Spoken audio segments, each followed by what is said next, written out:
The loudness and the energy, I just couldn't believe it. I love the energy of the crowd. Let's go!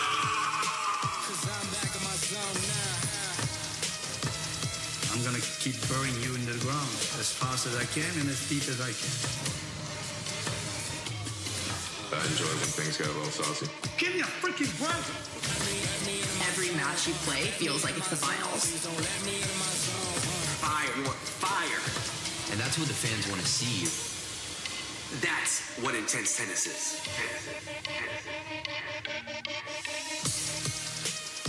Welcome everyone to the Electric Owl Studios in Atlanta, Georgia, where entertainment powerhouses like Disney, Netflix, HBO, Warner Brothers, and many more bring their stories to life. But today, inside Stage 3, it's not just another story being told, it's a whole new chapter in the sport of tennis. Welcome to the Intense League. Hello everyone, I'm J.Y. Albona, and we're in week 3 in this bold new era in tennis where men and women compete together in a fast-paced format where in-game substitutions create a true team environment that tennis has never seen before. And yesterday we had an action-packed day where the challenge team took on Jacksonville at 2 p.m. and all eyes were on Sam Nicholson to see if he could maintain that MVP performance. And after a very slow start where he had the earliest substitution of the season, he found his game, found his MVP level, put them in the lead, and then Martin and Max in the doubles really put the stamp there to get them a victory.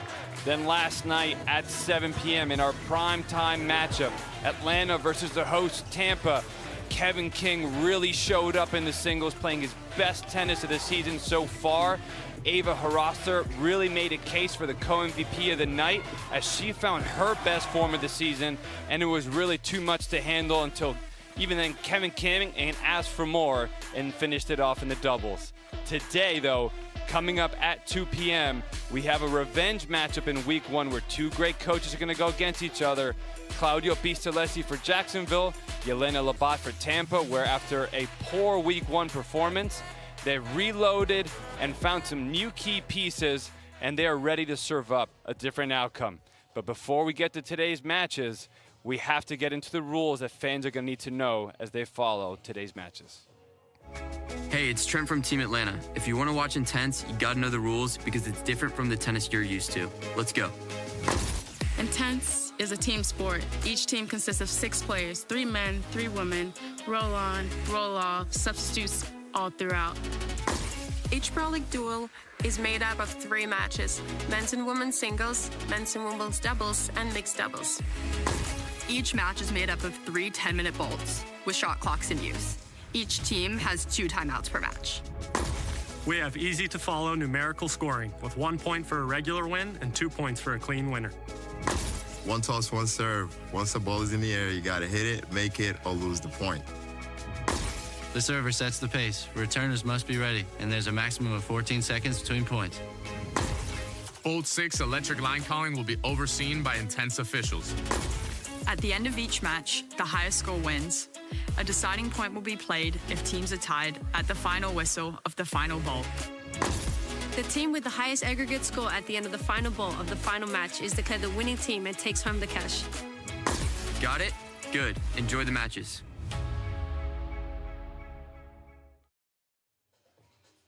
New era, new rules, new teammate.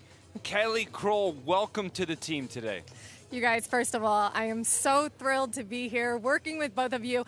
And I do have to give a shout out to the GOAT, right? Luke Jensen let me shadow him all day yesterday, so I'd be prepped for today. That is a stellar teammate, and certainly I'm going to do my best to live up to what he has set for the tone of this broadcast, and I cannot wait to get after it this afternoon with Intense. Well, you were studying a lot yesterday, but you've also played college tennis, so you have some experience in a team format, but this is a little bit different. What really stood out to you as you were watching this unfold? So many different things. First of all, I wasn't sure until I was here in this arena taking in the incredible environment how this was going to play. Was this going to work with what we all know of as tennis and work against it, or was it going to be its own separate thing? And it is absolutely its own separate league. It is going to attract so many new people to this great sport that we all love so much. And for me, sitting here watching these athletes, you can just see with the team dynamic, the competition and the passion that this brings out in them is unlike we have watched really in any other aspect of tennis. And for me, that was the biggest difference, and it is what I am looking forward to most about today. Well, and there's a word that you said there that is the most important one of Intense, which is team. And we get that with these in-game substitutions. Each team has an unlimited amount of that. How was that for you to see it for the first time?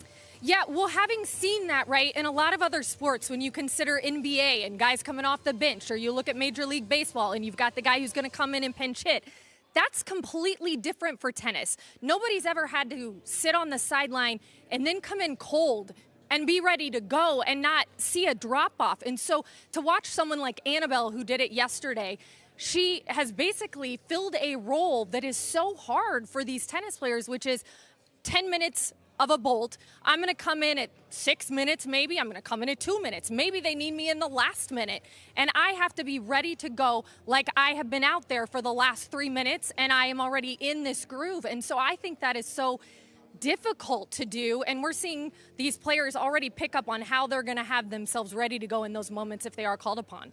Yeah, and then we have the one serve and one toss rule where not just one serve, but also one toss, right? You can't just catch it until it's perfect and only hit one. We've seen how that's impacted the players differently, right? 100%. This would have been, for me, the worst of all, because I have a toss for my serve that you could be 6-6, honestly, and with a windy day or something, this would have been brutal for me, but these players make it look like it's no big deal, but they are figuring out how they have to differentiate between what a first serve would normally be for them, or taking a little bit off and making, you know, a little heavier spin on a second serve. They got to find that middle ground for them that they can repeat consistently. And I think they're still, for some, even still figuring that out, which is what's so much fun for us to watch on the sidelines. Because I'll tell you what, if these are second serves for some of these players, my goodness, yikes. I'm glad I'm not out here. We need the senior Intense tour, right, guys? Yeah, and just really quickly, how important is it for the coaches now to manage the substitutions? We have timeouts. Their impact is greater than ever. Yeah, and I was talking to Yelena earlier today, which we're going to see here in a second, how, you know, Tampa kind of changes from what we saw even just yesterday, and that is something that she's going to utilize. She actually gave a lot of props to how Jonathan managed the first match, and she said, if I see my team in a way start to have a bolt get a little bit out of control, or I see them falling in a way that I want to stop, even if it's just to disrupt the other team, she's considering doing that a little more here this afternoon. So they are figuring that whole timeout substitution thing out as we go here. All right, Kelly. Well, thank you for joining us. Glad to have you on Can't the wait. team, and we'll see you back when the match starts at 2 p.m. And when we come back, we're going to be closer and closer to Tampa versus Jacksonville. Let me into my zone. Please don't let me into my zone. Let me into my zone. Let me into my zone.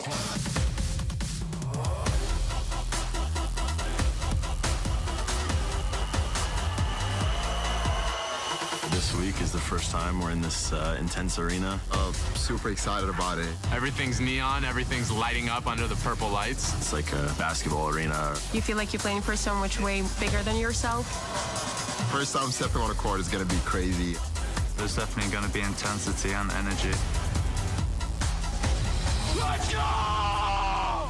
Coming in as a challenger and beating Team Atlanta men was something that I wanted to do all day. Shutting some of these fans up has been the best thing for me. Yes, I expected to beat Team Atlanta today. They just did well, and they played the conditions better than us today. It was an intense match. Maybe it didn't go exactly as planned. Credit to Jacksonville. Sam came out, started on fire. Kudos to Sam. He started insane.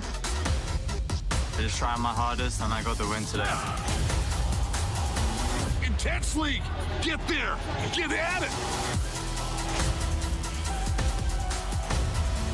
I was feeding off the crowd. This is what, honestly, a lot of us tennis players and competitors live to play in.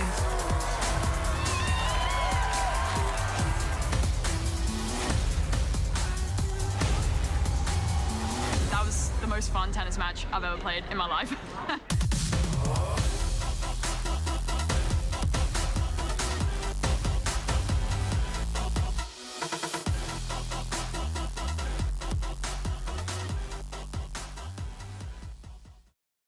I'm gonna get back when I feel like when I feel like when I feel like Jacksonville will be taking the W today. when I feel like So happy, so happy. Opening weekend, I guess there's some nerves, no doubt. For me, I always see these opportunities for improvement. when I feel like Hopefully we win that energy battle. We have a really good plan, and it's gonna work. We also have a very good plan. They For sure. They don't have. We do.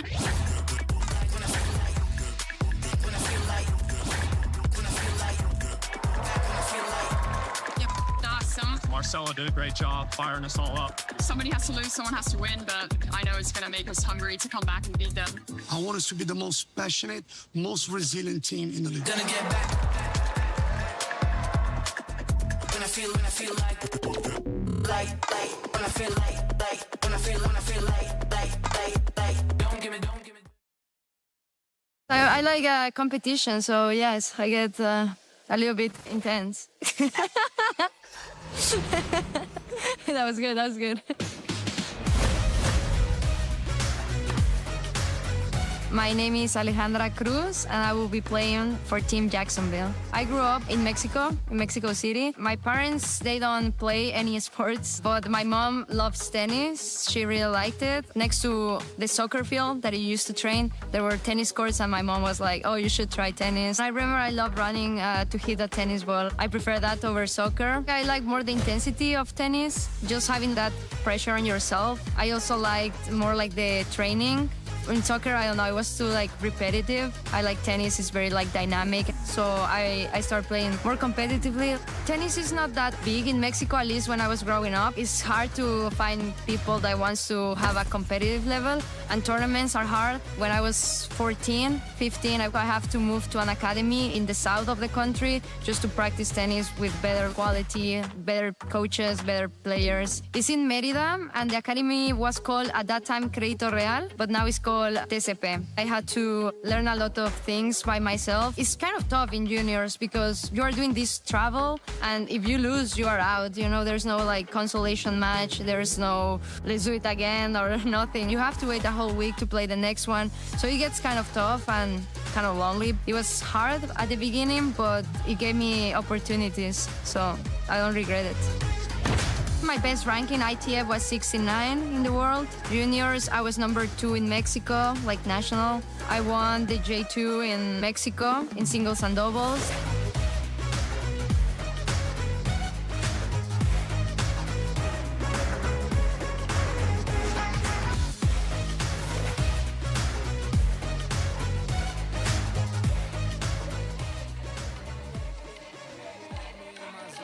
Welcome back to the Electric Owl Studios. We're inside Stage 3.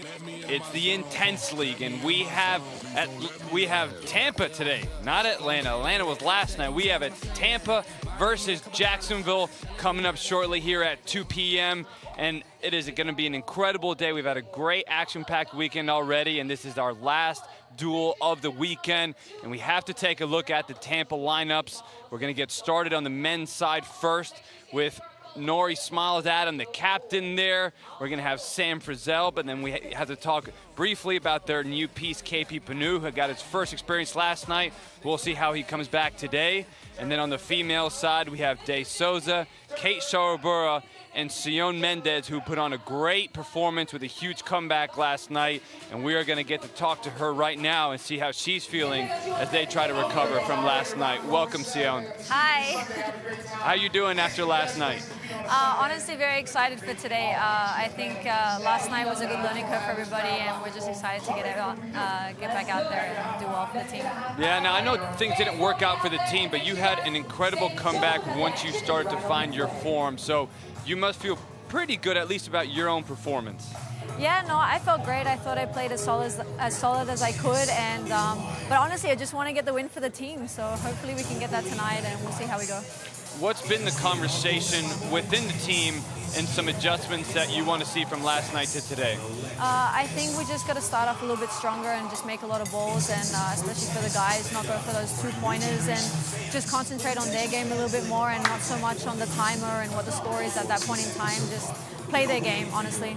Now, you brought it up, so it leads me to this question, which a little so-and-so by the name of Jonathan Stokey wanted me to ask you if you're going to stop missing balls wide, because his tennis-loving soul is just hurting after last night. I honestly replayed that match. I was watching it on Twitch last night, and I heard you guys saying that, oh my gosh, she's missing so many wide. I wasn't doing that intentionally, and I was like, wow, I actually did miss a few wide, but that's not going to happen today, don't worry. Well, the drop shot worked extremely well for you. Are we going to see more of that today? Of course. I'm the drop shot queen. That's coming back. Drop shot dragon, but it did take a little bit of time to get to it, right? Was that you just feeling it out? Or was that a strategic thing you saw just based on your opponent yesterday? Honestly, I feel like I can't always hit the drop shot. I'm trying to set up the point to get the drop shot, and honestly, with Ava's ball yesterday, it was tough to set it up a little bit, but as time went by, I was able to get it. All right, perfect. Well, one little thing I have to ask you, because you've played on all the different tours, ITF, WTA, now you're here with us now. What's been your favorite thing about playing in the Intense League? I think the team, having the people on the side, they're supporting you 24/7, and even though you're down, they're still on your side, and they're wanting you to do better, so that's the best part of this. Awesome. Tion, well, thank you for giving us a few minutes. Good luck in your match later today. We're going to talk about the Jacksonville roster really quick. You know, Annabelle Thomas, great performance yesterday. Sophia Johnson saw her first action, but played really solid. Alejandra Cruz, Ferrari girl, she is a threat if they put her in. Maxwell Benson, the Jinja Ninja, El Capitan Martin Gutierrez, and the MVP, Mr. Marathon Man himself, Sam Nicholson. So when we come back, we're gonna have a special guest before we get to the action today.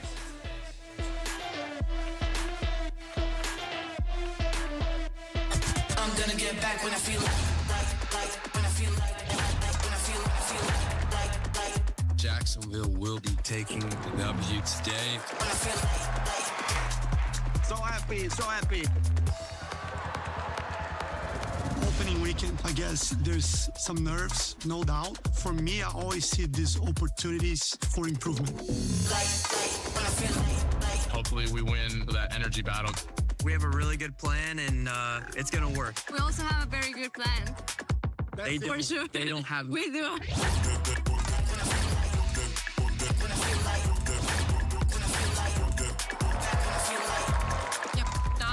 Marcella did a great job firing us all up. Somebody has to lose, someone has to win, but I know it's going to make us hungry to come back and beat them. I want us to be the most passionate, most resilient team in the league. Gonna get back when I feel.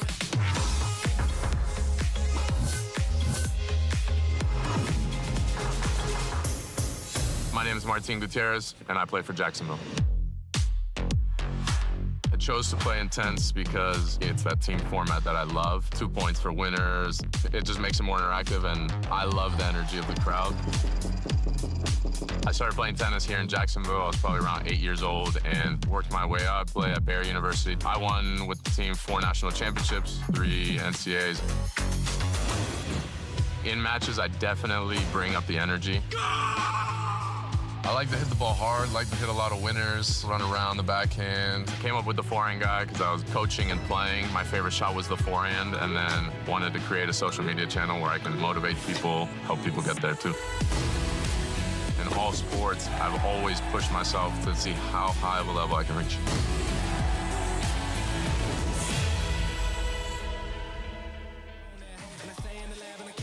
Welcome back, everyone, to the Intense Arena. Inside stage 3 of the Electric Owl Studios is this one-of-a-kind arena where we have the groundbreaking Intense League, and I have the one and only Jonathan Stokey, guest coach, now commentator. You get to criticize everybody else after having your own performance yesterday, so welcome. It's a lot more fun sitting here and just pointing out all the mistakes that I probably made myself, but yeah, it was a blast coaching and can't wait to be here again for another match. Yeah, so now you've been a part of it inside, now you've got to see it afterwards as well. What are your thoughts on the league, the format, the rules that have really just impacted how you view this league? Yeah, I mean, obviously the substitutions and the timeouts are super interesting, and as a coach, an absolute blast, by the way.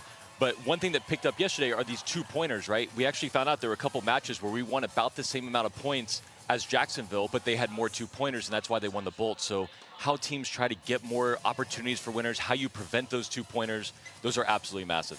And then what we've been trying to figure out, right, as you were talking about with the stats, which stats are the most important? We're only in week 3. Everybody's still in the learning phase. But we've talked a lot about the faults and how might they impact it. And one of the interesting things, as we've seen some matches, where faults impacted things in a different way, actually. Well, I would actually argue, so for the men's match we're talking about, right, we lost by 4 points in the challenge match, but we actually had 6 less faults, if I believe right. Now, my take on that is that Sam was actually the better player all match, but because we made our serves and we lingered around and we had some timely substitutions, we actually were able to keep it close. So I think one of the reasons why they didn't pull away as normal was because we made our serves, but that's always going to be a big thing in each bolt. Who can get that serve in play under pressure? Now, last night we saw Tampa trying to take on Atlanta. Didn't work out. Atlanta actually played really well. I didn't think Tampa played bad. I just thought they never had a moment where they played great. What is something you would like to see from Tampa do better today? Fundamentals, right? So we talked about Nori. He can have the 5 best shots of the day and the 5 worst. We got to be a little bit more even keel, a little bit more solid throughout the match. Serves, returns, +1s in play. You can hit the ball huge. You can try drop shots. You can come to the net. But you've got to be going to big targets, and you got to stay steady for that whole bolt, because if you have a bad 2 minutes and you lose 6, 7, 8 points, that could be the difference. And then timeouts, right? When to use them. We were discussing that. I mean, how do you manage the timeouts in a format like this? It's interesting. My philosophy was to call them earlier rather than later, because if you get to the 3rd bolt and you're down by 20, who cares if you have a timeout? You're taking an L there anyway. It was interesting. Kelly told me Elena actually might follow my advice and call the timeout early, but I need to remind Elena that I lost by 45 yesterday. So I don't know that she needs to be following my coaching advice, but I'd prefer earlier than later. Well, then how important, when we were tuning into the coaches, right, the feedback they were giving the players, you got to do it. How fun is it to have such a direct impact right away, talk to them and put them in the right place of mind? Absolutely. So much fun. In-match coaching is the best. And what I found the best coaching happened when I actually subbed someone out and I could talk to them for a minute, because with 14 seconds in between points, there's no time to really tell anyone anything. There's music playing. They're just trying to catch their breath. So sometimes I actually subbed out so I could get a new strategy in place without them feeling rushed in the point. So that'll be interesting to see how coaches do that. Sometimes you're just yelling at the player in between, but they might not get the message. And what the theme that we've been starting to see, right, the first week we saw how important the first bolt was, but now we've seen how they're playing that first bolt better, but now it's coming down to the doubles. We'll see later today if it's going to come down to the doubles again. So, Jonathan, thanks for joining us. We'll be back shortly, where we have Tampa taking on Jacksonville.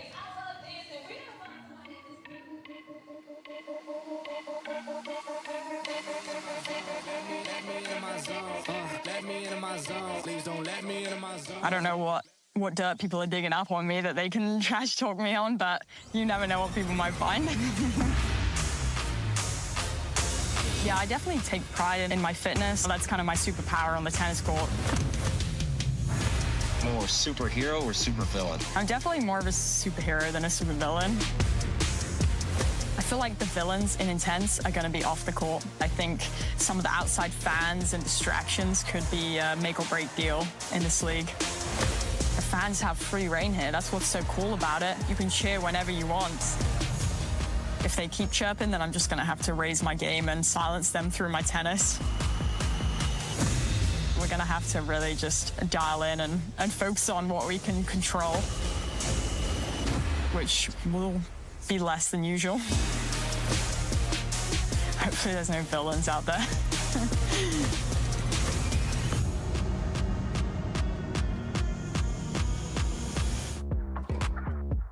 Sam Nicholson and play for Jacksonville. From Brighton in England, born in Bath.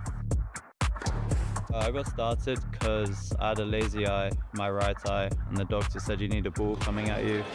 I used to wear the eye patch and everything to strengthen up the weak one. Fuel came early on, just enjoying running about, the feeling of exercise, and then later on is winning, is the joy, and I saw the opportunity you can get with college through tennis. And so I thought, like, that's a great opportunity, leave home, come to America, see what else I can do. For me, it's the first time here and playing for Intense. I'm grateful I heard about it. Again, it's just tennis opening up doors. There's no like, I have this chip on my shoulder. It's, you know, I'm lucky to play tennis and I'm just here to win, really.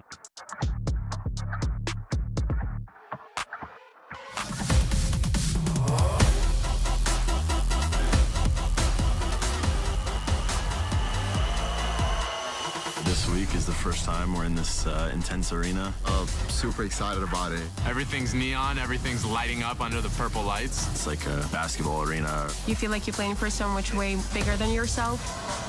First time stepping on the court is going to be crazy. There's definitely going to be intensity and energy. Let's go! Coming in as a challenger and beating Team Atlanta men was something that I wanted to do all day. Shutting some of these fans up has been the best thing for me. Yes, I expected to beat Team Atlanta today. They just did well, and they played the conditions better than us today. It was an intense match.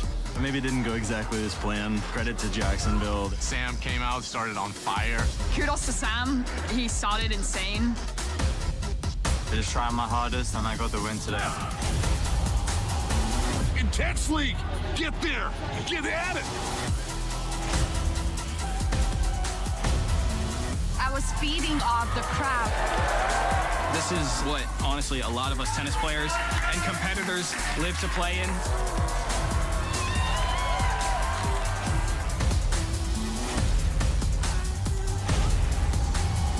That was the most fun tennis match I've ever played in my life.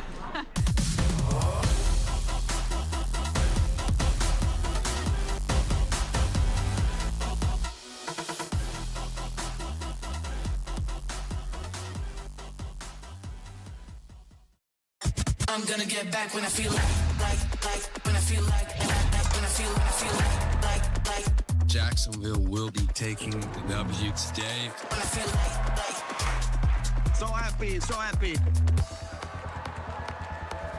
Opening weekend, I guess there's some nerves, no doubt. For me, I always see these opportunities for improvement. like when I feel like Hopefully we win that energy battle. We have a really good plan, and it's gonna work. We also have a very good plan. They For sure. They don't have. We do. when I feel like when I feel like when I feel like Yep, awesome. Marcelo did a great job firing us all up. Somebody has to lose, someone has to win, but I know it's going to make us hungry to come back and beat them. I want us to be the most passionate, most resilient team in the league. gonna get back when I feel like when I feel like when I feel like don't give me when I feel like back when I feel like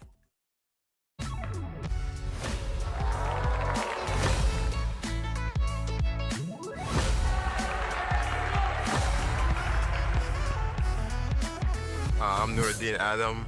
I play for Team Tampa. One of my nicknames is Smiley. From Sudan originally. I have a big family. I have 4 sisters and 2 brothers.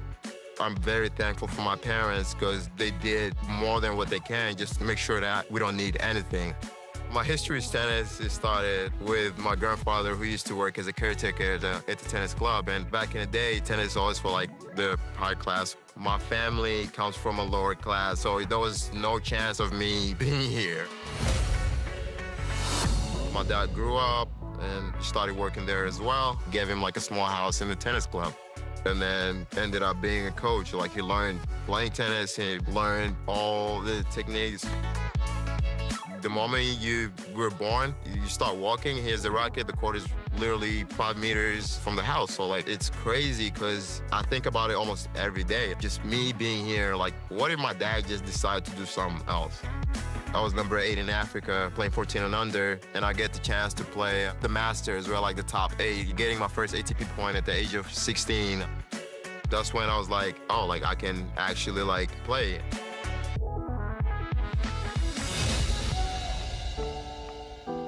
The journey from Sudan to the U.S. I've seen a lot of friends went to college in the U.S., so I'm like, okay, if they can be on full scholarship, then I can be as well.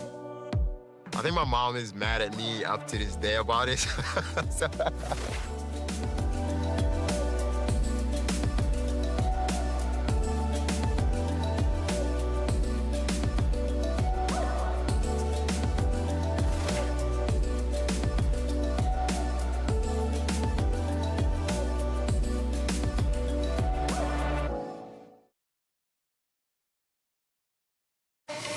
The loudness and the energy, I just couldn't believe it.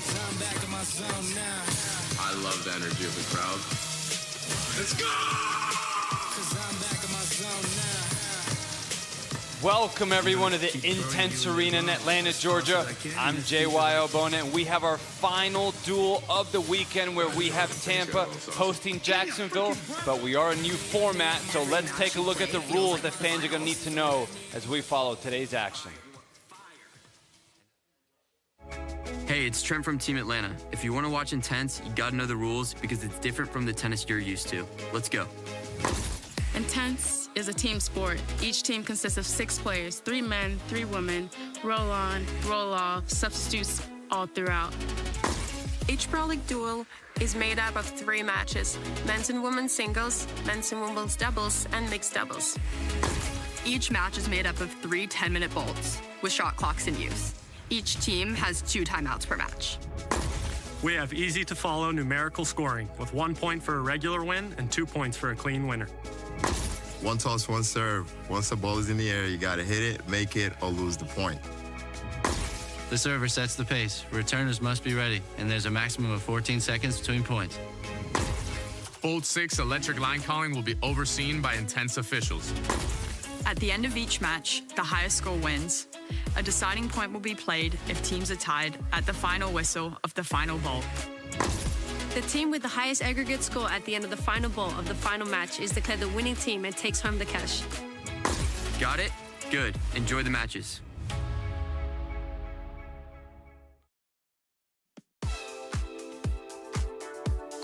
Here's Team Tampa. Now let's meet them. Sion Mendes, Sydney, Australia, and I play professional pickleball too. Fight me. Adesua Osabuhan, aka De Sosa, Northern Illinois University.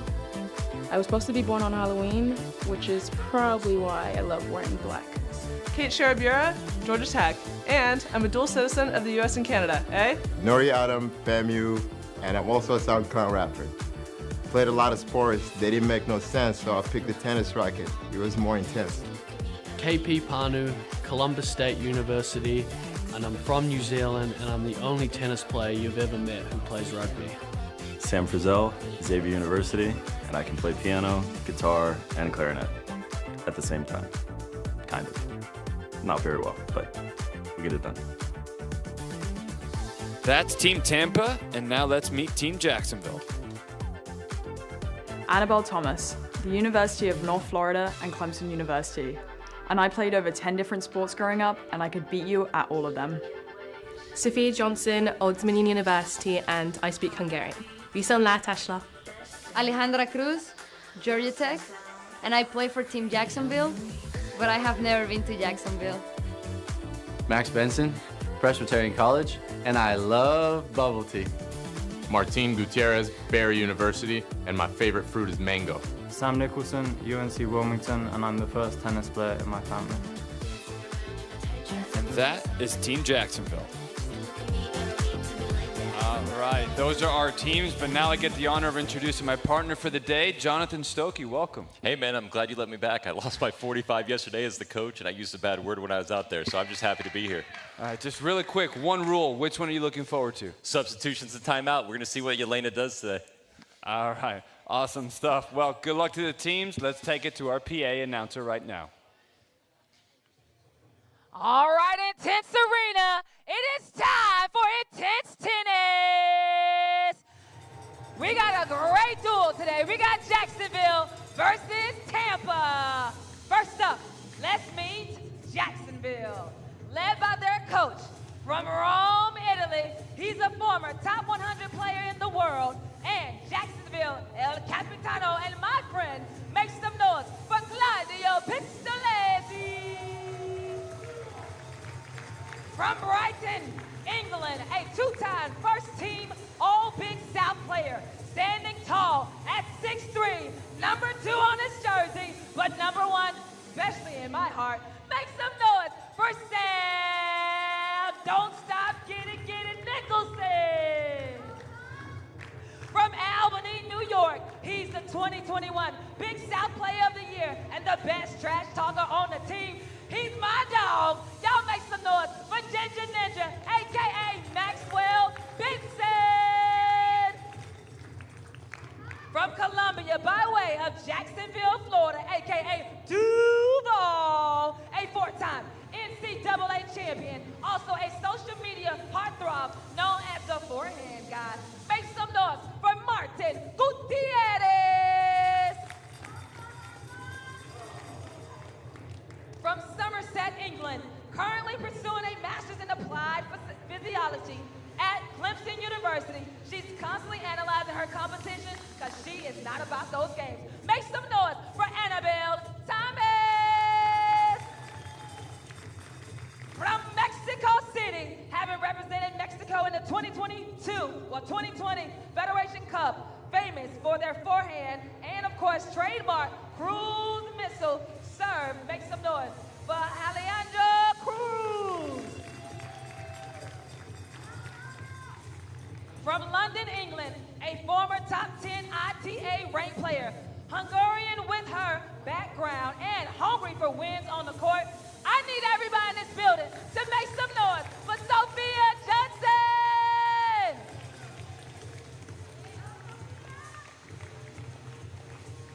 And now, for your host team, we're talking about Big Florida, we're talking about South Florida. Make some noise for Team Tampa. Led by their coach from France, from collegiate player to head coach, within a year, she's a shooting star of success. Yolanda Labat. From Wellington, New Zealand, he's a proud queen with a devastating backhand. He's been climbing up the ATP ranks for the last 7 years. Can we make some noise for K.P. Pano? From Lutz, Florida, he's representing the Sunshine State, and he shines so bright like a diamond every time he plays. Make some noise for Sam Frizzell!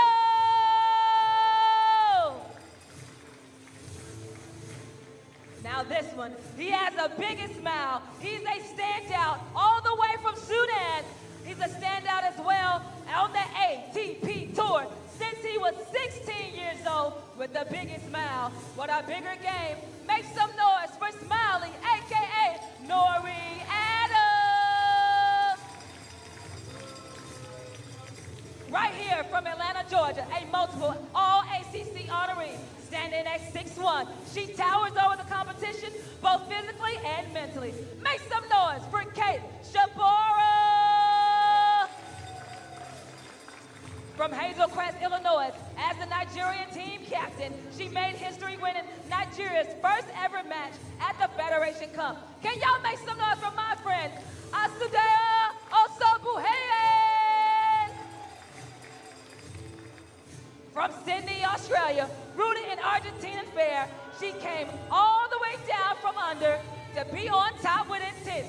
Y'all gotta start making some noise for Sion Mendez. Oh yeah, we love that energy.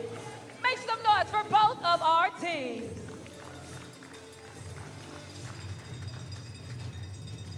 All right, the party's about to get started. I'm J.Y. Abona, Jonathan Stokey here with me. We're gonna have the men's singles coming up. Jonathan, what are you looking forward to as they get started? Hey, look, there's never a time to have a bad start, but I think for Tampa, it is absolutely imperative, right? I mean, they haven't won a match yet. Yesterday, the men kind of got dominated by Atlanta, so the first 5 minutes, absolutely huge, got to be solid.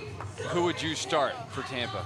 I would start Nori, and I would tell him, you know what? The first 8 shots of the ball are going right down the center of the court. All right, let's see who gets ready. We see the marathon man who's been leading the way for Jacksonville, Sam Nicholson, waiting at the net. And we're going to have Sam Frizzell start things off. So let's go to the coin toss. Men's singles, Tampa will be hosted for the weekend. Jacksonville, the call. Heads or tails? Heads is the call. It's tails. Servers. Tampa, Jacksonville, the serve. Good match. All right, Looks like Jacksonville's going to start things off serving. Sam Frizzell, the Xavier man, starting things off from Tampa. Played in all the matches so far this season. First start, though, of the season. Sam Nicholson on the far side for Jacksonville in the first of 3 10-minute bolts. Is that the fast start you were talking about for Tampa? Yeah, exactly. A forehand 70 yards wide into the bleachers. That's probably not going to give Elena a ton of confidence, but I think he was just trying to get the fans involved and give them a souvenir. That's very kind of him. 1-0. So if you win 1 point, it counts as 1 point. You hit a clean winner, it counts as 2 points. Sam Frizzell on the near side for Team Tampa. Had a late night finish last night against Atlanta. Atlanta played some great tennis, and Tampa now has a tough task to come back here and see if they can turn things around and have a better finish to their weekend. And one thing I noticed yesterday in the challenge match against Nicholson, who was absolutely destroying us, is he started off a little bit slow, a little bit tentative. Right here, I can already see the ball speed is still a little slower. This is the best time that you can get into him right now, is early in the bolt. Once he settles in, he's really, really difficult. I think this is an Yvonne Lendl type game style. He would love to start matches very, very slow. And if he was winning, he wouldn't change. But then if he was losing, he could pick it up, and then his opponents were caught off guard, as you see a couple faults here with the 1 serve, 1 toss rule. And that was what happened yesterday. He started to bring out some power, and it really caught your team off guard, because he just started playing at a speed that they weren't playing at, and it just really overpowered them. Let's see if he takes it again. But if Sam doesn't pressure him, which is one of the things, Jonathan, your team did very well, that they pressured him very well and forced him to play better.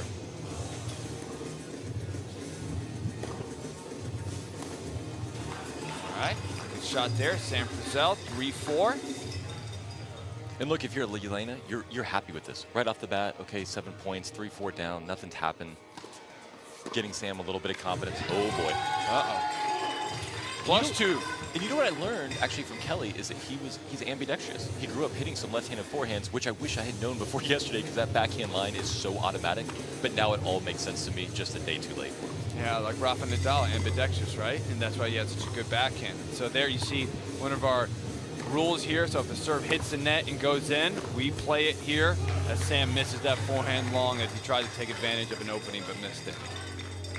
7.5 minutes here. We play 3 10-minute bolts here in the men's singles match. Women's singles will follow after, but the winner of each portion of the duel today takes home $4,000. So +2 there for Sam Frizzell as he makes a push for his team's $4,000. So men's will get their chance, women will get their chance, and all 6 players get their chance in the doubles at the end. Another fault to give it right back, and that's something that I'm very interested to see. Now we're starting to compile all the stats from all these matches.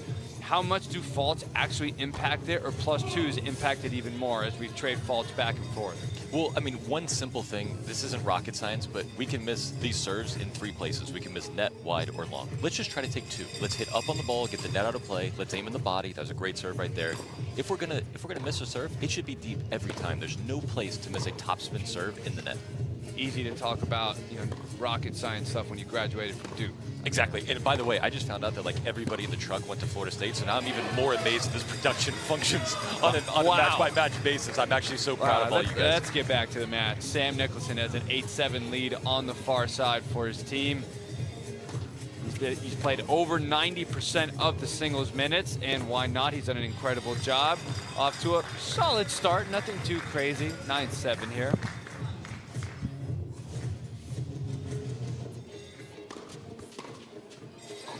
Great serve by Sam. It's a great time to also bring in our on-court team member, Kelly Kroll. Hey guys, yeah, you were mentioning Jonathan. So we heard Sam talk a little bit about a lazy eye he was born with, and so his doctor recommended he play sports with balls where he'd have to work on that hand-eye coordination, and he actually covered the left eye with a patch, and that's why left-handed, it makes sense to use the right eye a little bit, right? And so then he switched later in his career, but ambidextrous doesn't hurt in this sport too. Well, you know what? At least they helped him out somehow. That's a tough thing to overcome, especially in a sport where balls are coming from both sides. It's not like in baseball where you can like line up and you always see the ball from Yeah, one eye. Balls are coming from everywhere there. Awesome. Right, absolutely. And you wouldn't even know, I didn't know this yesterday, that he had this issue growing up and he's overcome it because he makes it look so seamless and natural. So super impressive by him. Sounds like you didn't do your scouting. I didn't do a lot of things well. If we want to make a list. We don't have time for it, but hopefully better next time. Well, what we do have time for is a lot of tennis today. 5 minutes left, but we have 2 more 10-minute bolts after this. A little bit of a weak return there. It was almost so slow by Sam, it really caught him off guard. This court is very gritty when you hit it with a lot of spin. It really takes that spin and jumps up. Ooh, almost +2 opportunity for Sam right there as he's trying to find a little bit more offensiveness. It looks like the Reaper walk came in and a substitution's gonna happen soon. There we take a look at that close call. Just missed it. Bolt 6, our electronic line calling system, helping us out to see a closer look there. As we have our first substitution of the match, KP Panu from New Zealand, Columbus State alumni coming in. I think we're gonna see, he played okay, I thought, for his first ever appearance in the Intense League last night. Let's see if he has a little bit of a better performance today. And it's going to be interesting because, right, we're assuming Sam's going to play a majority of these 3 bolts, and you're going to have 3 different looks. You're going to have Nori, which is absolute chaos, blistering forehands, chaotic errors. You've got KP, who slices a lot, and then you had Sam, who's a little more traditional. And so if you keep mixing up the look, that's going to make Sam a little uncomfortable, and could be something Tampa could use to their advantage. For those of you looking at the bottom of our screen right there, and you couldn't make it out today, but you're joining us on either Peachtree TV or the Twitch channel, you can come out next weekend where we are back at it again for week 4. Scan that QR code, get some tickets, and to come out and see this groundbreaking league, but more importantly, one of the coolest tennis courts I've ever seen in my life. This place is absolutely spectacular. I've been looking at it online, obviously watching on the streams. We got a little timeout here. I would call a timeout after that ball that almost didn't even hit the side fence. Use your voice, maybe like, try to release, you're a little bit tight, okay? Yeah. Serve the toss, very important, the toss is not too much in front. Kick, stay ready, and when you go 5 steps behind, it's dangerous position. Try to go maximum 2 steps, okay? Stay low, and you remember when we talk about open, stay lower, that's what you need, okay? More base, you're too high, okay? Bye, go return, yes, go. Yeah, we've seen some a little too high. We saw it on that forehand return, a little bit too high. So see if he can find a little bit of that, a little bit of a better rhythm there on the return. He does get it there. There's coaching comes in. Yeah, and you heard him talking about the serve toss here. So when you're hitting a top spin serve, you want to make contact basically right on top of your head. And Claudio was telling him, watch out if you toss too far in the court, then you're going to throw the ball in the net just like that. So we got to get that ball a little farther back and get his chest up so he's hitting over the net on the serve. Lots of faults this morning, but interested to see how much that impacts them if they get to +2s. And again, I said we need a quick start from Tampa. I think I want to amend that and say I just didn't want a bad start. So right now, even though it's 15-16, I think this is actually a very quality first 7-8 minutes here to start the match. Smart play by KP there. Smart play right there, and if you're a smart viewer and you think you got the tennis talent, come out and scan that QR code joining us Thursday as we have our challenge series where you can earn a spot through a 2-day tournament and play for great coaches like Jonathan Stokey. Next weekend we have the one and only Manny Diaz. The ultimate dog, right? I mean, that guy's done it all in college tennis. What a legend. I'm glad I went before him and not after. Yeah. That's a +2 right there by Sam Nicholson. He's starting to pick up his game again. Yesterday had a little bit of a slow start, then picked it up, and he's doing the same thing today. These timeouts really help Sam reset extremely well. Claudio's learning how to manage him very, very well and putting him in great positions mentally. And I'm looking at Yelena. It's 5 right now. She hasn't used the timeout. She was thankful that Claudio used it right off the bat. I'm going to be interested here in the next 2 or 3 points. If this doesn't go our way, if she calls a timeout, even though it's at the end of the bowl. Another +2 by Sam, and he's starting to pick it up. Great forehand down the line. And are we going to see a timeout right here? Yes, we are. No, but Sam, you understood what to go. I mean, yes, right now, All right, we have you go again. He goes again to try, okay? The last minute. With 22. I'm over here in the VIP area, and I just have to go ahead and shout out my girl, Megan. He just starts to be more aggressive against you. And the only thing he's doing better is that he's moving you guys, like he's not staying on one shot. As soon as he sees you, he's just going to the other side without forcing. He's just like doing a drill. He looks like he's doing a drill, just going side to side, right? And he's trying to make you run until you miss, and that's it. Okay, so. As long as you kick the ball deep, he can't do anything with it. Yeah. And as soon as you have the easy ball, you're the one aggressing. Okay, let's go. You go. Yeah, he served. Good, that's good, that's okay. We're talking about depth there. Not easy to do when you have the other guy playing well, and he's got more power than both of those players. Right, always easier said than done. And one thing I love is Sion's my girl now, and she told me she's not going to miss Y today, so I'm so excited for that. But you heard her actually chirping in there as the assistant coach, saying, hey, if you just keep this ball deep, nothing can happen. I love that teamwork there. That's a great kick serve, and it's really tough. And I think Sam got Sam Frizzell back in now. We see a substitution there. I mean, I thought Sam went as far back as he could, but that kick serve on this court really, really jumps. He's starting to loosen up and going for big serves. Whether he makes it or not, what that says is he's feeling very, very confident. Yeah, unfortunately, like I said, he starts a little slow. He goes slower. Look at that backhand. He's starting to tee off a little bit. Serves looking a little more comfortable with a 9-point lead right here, and he's settling in. This could be dangerous here for Tampa. All right, Sam trying to play a little bit more aggressive, understanding that you can't let Sam dictate play. Get to that point. 24-16, Jacksonville on the far side. The screens are lit up yellow, under a minute left. See if they can close the gap in this first 3 10-minute bolts. A little bit of a bigger serve this time again, so all right. So coaching is working. And if I had to choose, I would be playing the Nicholson forehand, right? Like he hits a little bit more spin, a little more shape. Right there, you can see a little bit of a mishit. So if I was Tampa, I might try to stay on that side. I might try to serve forehand body. If I'm in trouble, I'd go middle forehand, but his backhand scares the living hell out of me. Right, and now it makes sense, right? He's the ambidextrous. You can use that left hand, so that's a cheat code. Yeah. It's not fair. Look at that backhand. Not a lot can go wrong with that technique. Good strike. Unfortunately missed it, but Sam's starting to find his offense. He's missing some balls, but there's center of the racket, clean strikes. I wonder if they're going to keep him in and allow him to really find that sweet spot. He's close. That's a tough kick serve. Great first bolt. Wow. Ever since that timeout, seen it 2 matches in a row. Slow starts, timeout by Claudio, and Sam gets the coaching he needs, and they do significantly better. I mean, what do you think we got to see as early on we saw some serve faults back and forth, the slow start from Sam, but you know, as it got on, he got a little more comfortable. Look at that backhand. I mean, that thing is really a work of art. Whoever coached him to that growing up did a great job, but you know, because Tampa couldn't separate when Sam was just getting going, then he was able to separate at the end when he felt comfortable and could start putting more on the ball. So it'll be interesting to see what they do in the next bowl. We'll see what he's going to do, but we'll see what he's going to say as he's with Kelly courtside. Absolutely. He stepped up and said, right where I want to be. Sam, nice first bolt. What was the difference late, though, that created the separation? Probably just swinging a bit more freely, I think. You know, is that what it looked like? That's what it looked like. More comfortable, yeah. So.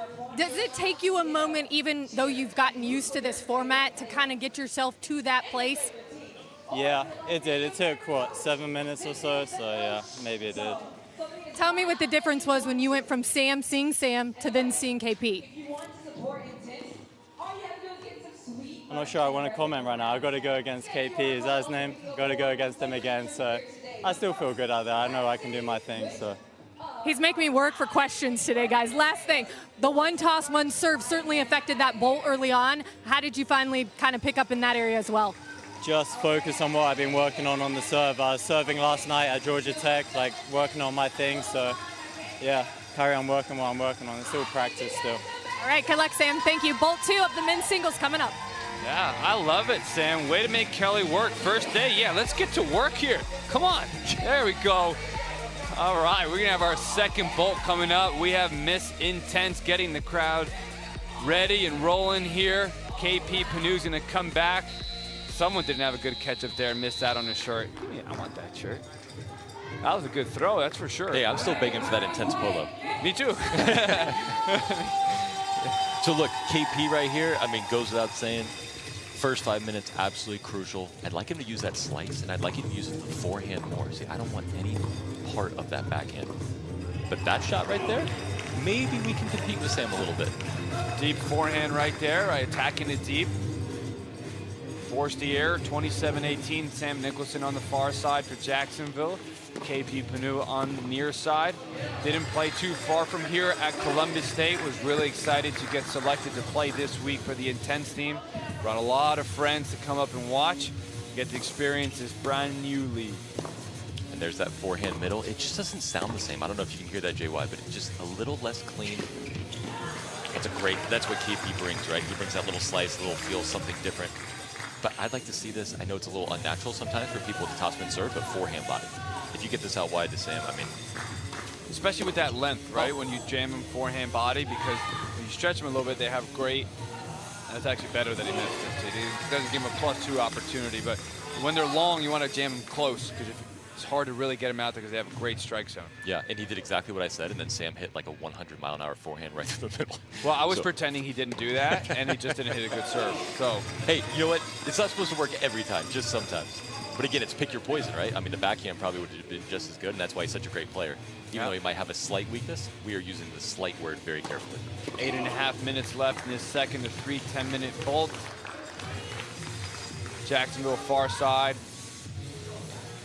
Tampa near side, KP Panu serving, down 10 points, $4,000 on the line for the winner of this men's portion of the match. Women will get their opportunity in the singles next.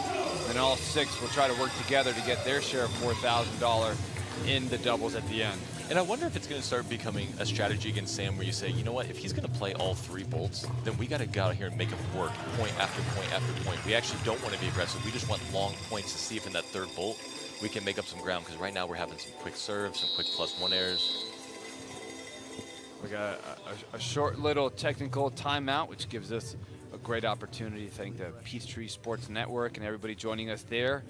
Everybody on Twitch, make sure you click that follow button, that beautiful little heart right beneath the screen. We'll be back at it next week, so you can get a notification when our matches are starting, as KP gives that fault right up and donates a point. Very kind of him, but I think Sam's already doing well enough, doesn't need enough help. Yep, I mean, a lot of people talk about how am I going to win more points? How am I going to get more 2-pointers? As a coach, I'd be like, how about we just stop giving them away first? That's step number 1. Stop giving away these +1s and these serves. Getting a request in the chat from a fan that wants to see Nori Smiles. Oh! Who requested that one? Because Sam just answered the call. Beautiful forehand passing shot. Yeah, Nori over there doesn't have his racket in his hand. Sam does. Looks like Sam would be, Frizzell would be next in. The problem is, like you said, with Nori, right? You can hit the 5 best shots or the 5 worst shots, and you just got to pick your poison. Is that something that you need right now? Tampa's not too far off. 9-point deficit is not the biggest thing, especially you add 1 or 2 +2s. The thing is, if Nori can get that big forehand going, it's not just winning points, it provides an energy to the team right there. And that's the biggest forehand KP's hit. Probably learned that from Nori in practice, trying to stay in there.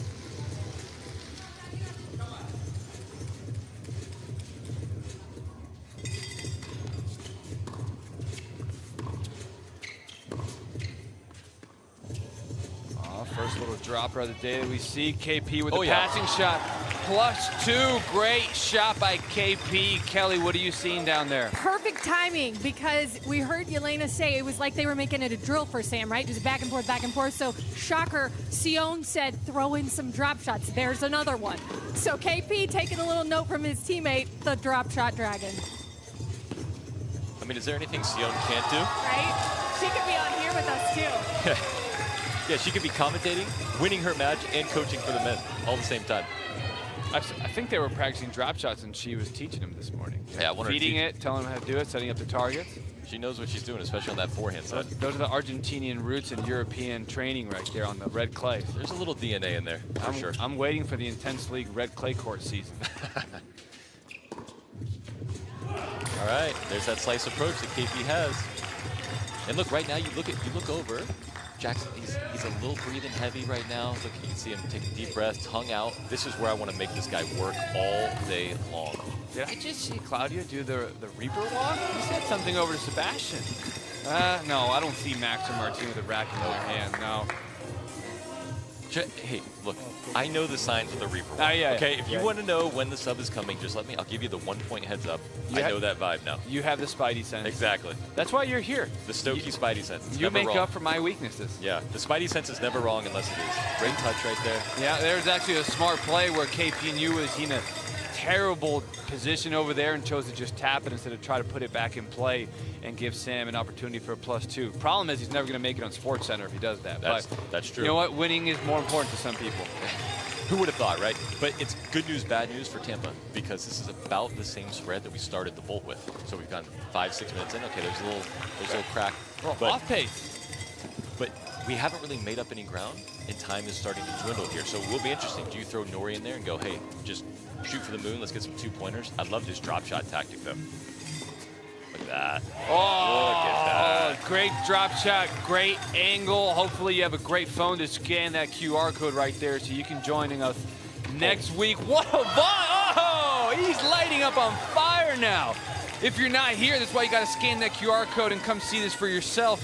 Next weekend, back at it again, Saturday and Sunday in Atlanta, Georgia. Oh, I was going to say, that's a brutal way to ruin the momentum, and we see a substitution, not a timeout. Yeah, I didn't want to interrupt you with the tickets, but I was thinking timeout or sub was coming, and right there, you saw him, he was sucking wind a little bit, I saw that, and then also KP got smoking hot. You just got to switch it up for a minute or two here. Cannot miss the drop shot. Guys, he just got in. You can't give him a 3-on-4 spin. They can hit some balls. Cannot. Drop shots are great because they're short, not because they have angle. Sion coached them on the drop shots, but not on not missing wide. Yep. Great work there by KP, though. He took it down from 10. Now we're down to 2. This is exactly what you needed if you're Tampa. 3 minutes left in the second of 3 10-minute bolts. New format here, week 3 at the Intense League. KP starting to find that aggressive forehand. Loves to take the balls early. Max with the unforced error right there. This lead was double digits. Interesting to see a substitution for Tampa right now. KP was on fire. Let's see if this decision will work out for Tampa because you have the lefty to righty matchup, right? Yeah, this could be the last point, though. I'm feeling, yeah. Oh, one more. Sam's shaking the legs out. He's got the towel. Claudio's getting antsy. Very interesting sub to throw Nori in now. Hold. KP was killing it. Unless he's tired, I actually would have preferred a timeout instead of the sub there because he's been rocking it. Give him time to catch his breath. But you got to ride the hot hand. Now you have Nori coming out ice cold. He's not really going for his shots. Tentative drop shot there. Oh, no. Oh, no. 42-39. The momentum is stopped right now. Max is smiling because I think he's even laughing at that opportunity that Nori just served up to him. And if you're Claudio, you're just looking to steal minutes. You're just hoping Max can just, look, he's coming over, maybe a sub's coming, but you're just hoping that he can catch his breath over there. Max has been able to do that, but I would have loved to see KP stay in, and he may even be coming back in here pretty soon.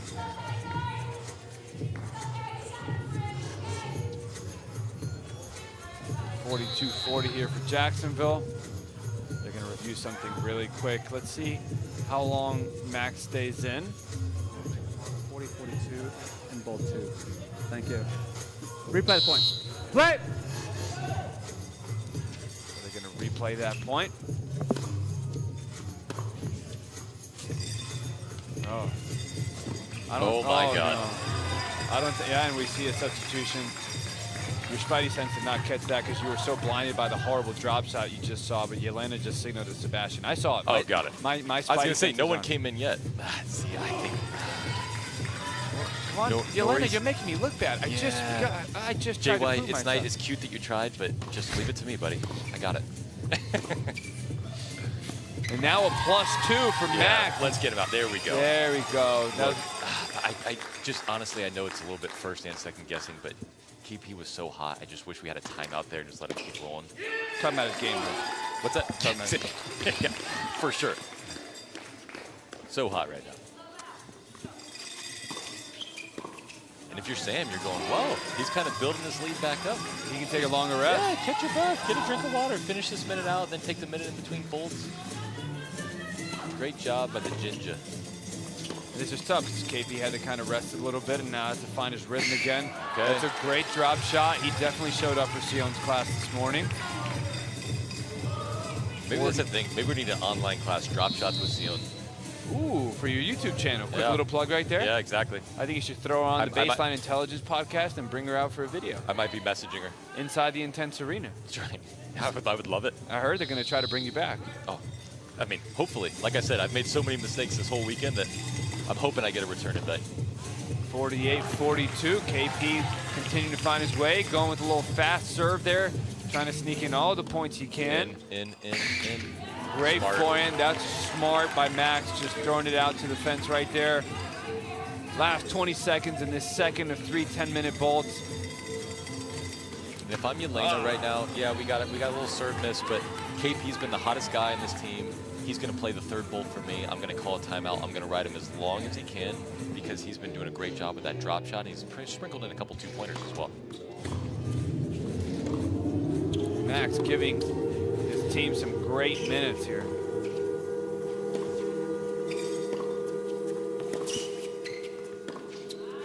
Last point here. That's nasty. Oh, great shot. Also great touch to leave it only as a +1. KP did well, but Max Benson seeing the most action of the season. KP playing better, but wow, the minutes that Max just gave his team.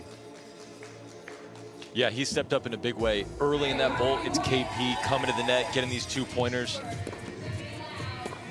Look at that forehand right there, opening up the court. That's absolutely absurd by Sam. Those when his legs were still fresh. But then the drop shot became a big story by KP, and again, I would have loved to see him finish, and then Max coming in did a phenomenal job buying minutes. Yeah, we'll see how much that little gap right there where they substituted Nori in for KP when KP was playing his best, how much it's going to impact him. But for now, there's still a lot of tennis left to play. So you see KP, great little drop shot when he came back in. But Max, really impressive for seeing his most performance right there. But let's take it down courtside. Kelly, who has Claudio. Okay, so Tampa made up a little bit there. What was the difference that you saw in the early part of that bolt? They mix it up well, the player they have, different style. They took initiative, they're very proactive, so I'm prepared for that. So I also try to counter-attack, switching my player with a lefty. And I'm glad we have 7 points ahead, which is not a lot. It's not a lot, so we have to be very, very careful now. Dive into that strategy. Did you think Sam just needed a breather? Yeah, Sam has to serve better today. He has to serve better. That's all I ask him. The rest is good. The opponents are playing well. And we just need to be very focused at the beginning of the third bolt.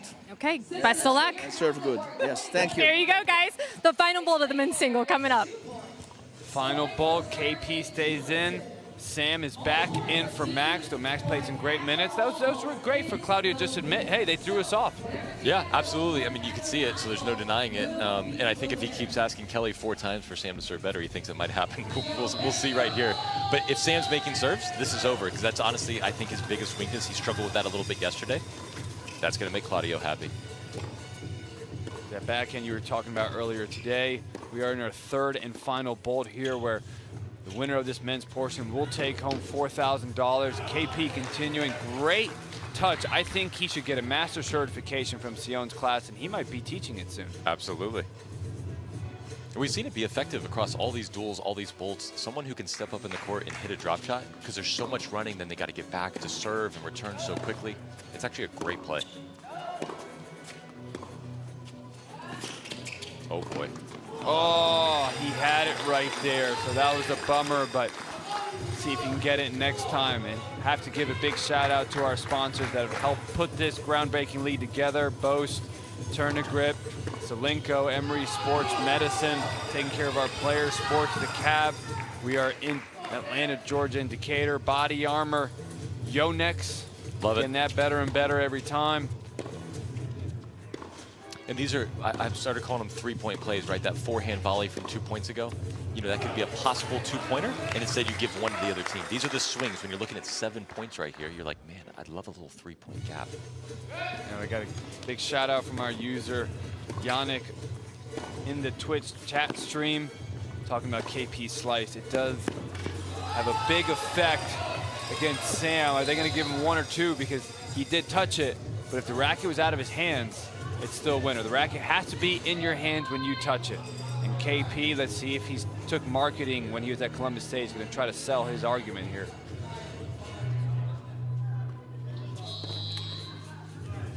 It was out of his hand, then it hit. Let's We take a both look saw at that this it was out of replay your right hand. here. 2 points. That was out. Nope. That was out. Yeah, that's it. Looks like a great call Replay, by our what was the score? referee right there, didn't count the Sebastian last one. Nunez. Set. That was the right play, right call. +2 for Sam. For those of you joining us, you hit a clean winner, it counts as +2. And if the racket is out of your hand, even if the racket touches the ball, that's considered a clean winner. The racket needs to be in your hand when you're touching it. If it isn't, then you lose the point. It's only one. 54-47 lead for Jacksonville. Just under 8 minutes left in this final bolt. Still plenty of time for everyone to play their normal game. We don't have to start rushing twos. I mean, KP's honestly, his standard strategy has been drop shot and come to the net, which is probably what you need. You do need some 2-pointers, but he can just play his normal way, no stress. Yelena's gonna have to keep an eye on the clock. Maybe get a timeout to reset if we need to shift that tactic, and then Claudio might just give his guy a breather, even though they're up, just to let him rest so he's fresh. Backhand to backhand rally, KP making a case until he goes for the drop shot. Ooh, way to hit over it, and that's where that ambidextrousness right there, right? Using the left hand to flick it over, that's tough. I couldn't do it with the money. Yeah, it's very, very difficult, and our fan up there has now been hit twice in the same match by two passing shots. I think he's gonna move Steve's up there. We gotta get him an intense hat. Yeah, he needs something. Oh, interesting. KP with a quick serve. Maybe even a little too fast for himself. And Sam is playing well. 56-49. There's my guy. Look at him. Yeah. He's got the souvenir. He dodged it. Great work up there. But yeah, he's been a magnet. At least they let him keep it. We got to get him a glove to be ready next time. Yeah, he. That's right. And who are you cheering for? All right, yes, say it loud. That's what we're talking about. Yeah. We need all that energy. All right, just giving her players a break. See what Claudio's got to say. Some drop shot, but you go there and play the shots is fine. Yeah. And serve, make jumping serve is the one who works the best. Give me this serve now, let's go.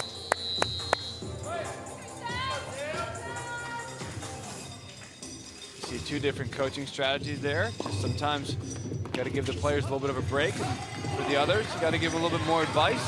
Great serve that Claudio was asking for from Sam, 57-49. 6.5 minutes left, 8-point lead, $4,000 to be determined in the next 6 minutes. Great return right on the line. Wow, +2 with the quick serve. That was actually a good underhand serve. Goes in for the underhand sneaky volley coming in. Wow. First time I've seen that work, but the quick, that's a quick 4 right there. KP Great job already out of showing timeout. a much better performance in his rookie weekend from last night to today. There we go. Oh, Dr. Touch, now only a 2-point lead for Jacksonville. And that's the beauty of the format, right? We just saw in about 35 seconds, we got a 6-pointer right there. Oh, ooh, 57-56, Tampa's off the bench, energy's up. They're rolling, they're loving it. KP having a great time now, playing his best tennis of the weekend. Oh, with an ace! How many aces you seen in this league with one serve? Not often, but now I'm looking at KP, so he's been hot as hell, but he's starting to breathe heavy, right? And so this is where if I'm late, I'm watching him, and unless he loses 2 or 3 in a row, I'm gonna let him keep going. Right now, we don't stop anything. Yep. And interesting from Claudio, no timeout, but a sub. Well, I think Max gave him that confidence with how he performed earlier today, right? Max has not played a lot of singles, but today he's seen his most action. That's because best level of tennis in singles so far, and there you see the changeup. He's tired. Look at him, though. That's a tired change of direction behind the baseline. He just wanted out. That's what I look like when I get off the elliptical. Again, you're not making yourself look good for working out on the elliptical, that low impact. But I might give KP a timeout here. Just catch your breath and go back to work for the last 4.5 minutes here.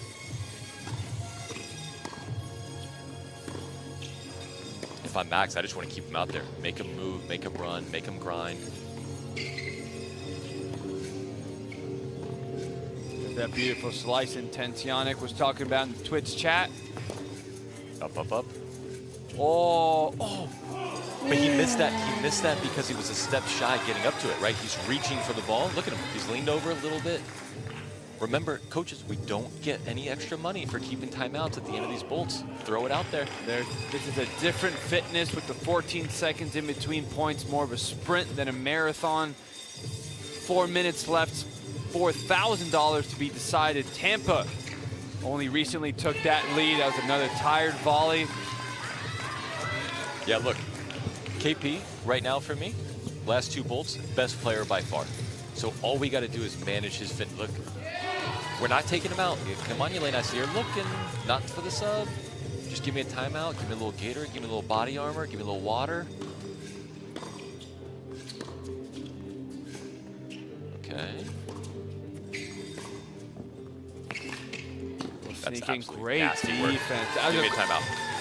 That was a great play by KP, but honestly, great defense to use that slice to get it low and give him a tough volley. Jacksonville back up top, 62-61, donates it right back. Only 1 serve and 1 toss here.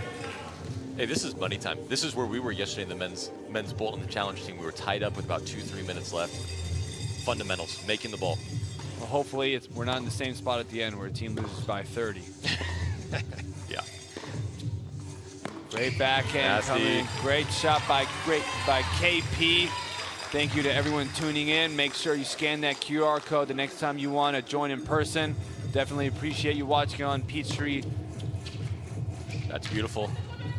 Great touch. Oh, it's gonna be a volley. Yeah, you Great point right there. Look at him talking back a little bit back to Max. So thank you to everyone at Peachtree Sports Network, Twitch TV, 6562. Love that you're watching online, but you got to see it in person. This place is amazing. See players like KP racking up +2s almost. Great touch by Max. All right, we got our sub. Back in, down 4. Again, I'm going to say we got about 9-10 points left in a 4-point spread. Jacksonville team trying to confuse They KP, got him. and they got him. Look, they confused him. Jacksonville team using great tactics now. They're having to resort to some different things because they're not used to being down in men's singles. And I know, look, if you're listening to me, you know that I've fallen in love with timeouts, right? But Sam is fresh. KP is tired. We have a lead. There's no, like, he's not into the rhythm yet. He hasn't got anything going. I would just want to see KP get a breather so he can play his best tennis in these last 2 minutes. That is dirty work. Give it to me, Elena. You said you were going to give it the timeout. Close. +2. Love to see if we can get a look at it from our friends at Bolt 6. Great return. Great return. Take your time. I don't know, Stokie. I think you're just not used to seeing people tired because you're just on YouTube a little too much. I'm just always tired, so I'm always so sensitive. I don't want anyone to be out of breath out here. KP's like, hey, man, this ain't no YouTube class. Yeah. We're used to breathing hard out here. Great forehand. He's picking it up. All these +2s. What a performance. I want to know, and so does Twitch, if he's going to do the haka after this. Ooh, looking forward to that. So 6 points. We just got to prevent 2-pointers here, and we got to play slow for KP. Serious cash if we can execute on those $4,000 left in this last minute. Oh, my God. Oh, he heard that cash money call right there. Only down 4, +2, 50 seconds left. We do have the overall dual match with women's singles coming up after. But whoever wins the men's takes home $4,000. Now only a 3-point lead for Tampa. 40 seconds left. A little confusion with the ball. 3 points. KP just needs 1. That's a good serve. Oh, that was so close. Oh, it's a 2-point lead now. 25 seconds. He can't help but be a little rushed if he's Sam. He's taking his time here. You cannot miss this return. You gotta make him work. Center. You gotta make him work. Are we gonna get our first tiebreaker? I think we're gonna get our first tiebreaker with the No, +2. No. And he's gonna run it out. Timeout. No way. No. Wait. They should call a timeout. Do we not have one? We might not have a timeout. Does she not have a timeout? I need clarification on that. Oh. I don't remember a second timeout. There might have been one, so that's on me if I didn't see it. That is devastating. That is the most expensive volley we have seen. Oh my gosh, $4,000, Stokie. I mean, we're gonna get into some highlights, but what a finish. Yeah, I mean, look, I don't even know where to start on that. I thought KP played so well. Max came in, didn't do quite as well when he was subbing in this other time, but look at him. He played the entire bowl. He's running side to side. He's using touch. Look, the backhand from Sam at the end, but like 5-6 points. We had 70 seconds. I thought Tampa had it. That is absolutely devastating. Yeah, but I'll tell you what, the person who's definitely happy is Yelena Labat, who's with Kelly with her team's performance now. Yeah, so Yelena, 1 point difference. Did you consider using a timeout there at the very end? No, we used the 2 timeouts already. Okay. So we didn't have any more timeout. They had one, but they were smart of not using it because they saw my player was a little tired. But KP, was his first time also until the end. And I tried to tell him to play long point because we were far up actually by 3-4 the last time when he was serving. And I told him like, just play long point, then we can win. But he missed like 2-3 return in a row, and that makes a big difference for the rest. So yeah, that's pretty much it for the end. But he did a great job. He was the one like that made the whole game, came back from 10 for the first ball. So no, I cannot blame him. It's okay. You went there without me even asking, like what a heck of a job by KP. But what do we have in store in the Women's Bowl coming up next? I'm not gonna say it yet. We'll see. We'll see after. Gosh, everyone keeping their strategy for me today. Is it because Luke's not here? She said she would have given that to Luke, guys. Women's singles coming up next. Women's singles coming up next, but for those of you watching, if you think you got a shot to play here, make sure you join our challenge series that starts on Thursday and Friday. Scan that QR code right there on the bottom of the screen. Anyone can get a chance here and prove themselves at the pro level. We'll be right back with some more tennis. I like competition, so yes, I get a little bit intense. That was good, that was good. My name is Alejandra Cruz, and I will be playing for Team Jacksonville. I grew up in Mexico City. My parents, they don't play any sports, but my mom loves tennis. She really liked it. Next to the soccer field that I used to train, there were tennis courts, and my mom was like, oh, you should try tennis. I remember I love running to hit a tennis ball. I prefer that over soccer. I like more the intensity of tennis, just having that pressure on yourself. I also liked more like the training. In soccer, I don't know, it was too like repetitive. I like tennis, it's very like dynamic. So I started playing more competitively. Tennis is not that big in Mexico, at least when I was growing up. It's hard to find people that wants to have a competitive level, and tournaments are hard. When I was 14, 15, I have to move to an academy in the south of the country just to practice tennis with better quality, better coaches, better players. It's in Mérida, and the academy was called at that time Crédito Real, but now it's called TCP. I had to learn a lot of things by myself. It's kind of tough in juniors because you are doing this travel, and if you lose, you are out. You know, there's no like consolation match. There's no let's do it again or nothing. You have to wait a whole week to play the next one. So it gets kind of tough and kind of lonely. It was hard at the beginning, but it gave me opportunities. So I don't regret it. My best rank in ITF was 69 in the world. Juniors, I was number 2 in Mexico, like national. I won the J2 in Mexico in singles and doubles.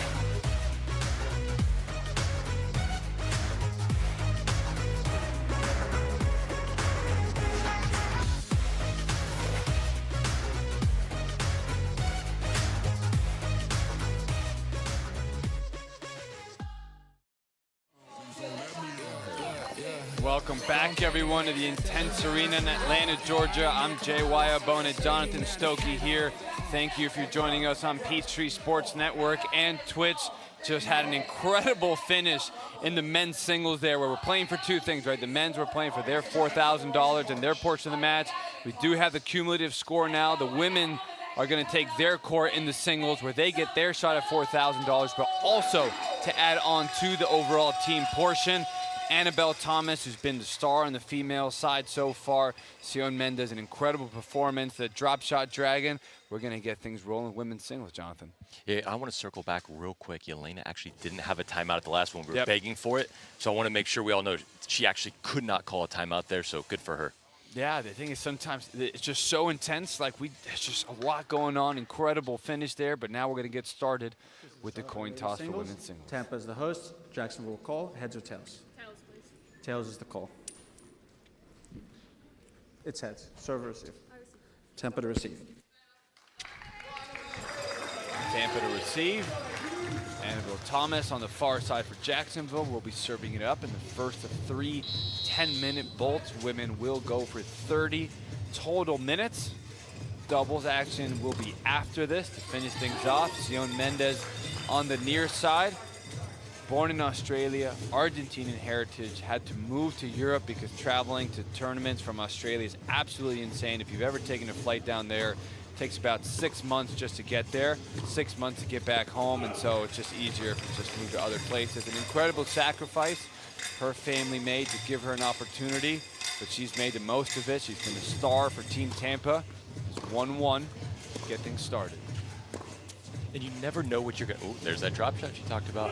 Oh! You never know what you're going to see in a match, but I know what I'm not going to see, because Sion promises pregame, nothing wide. Now, that's a drop shot. We were talking more about close call here on bolt 6. Let's see if we can see that shot.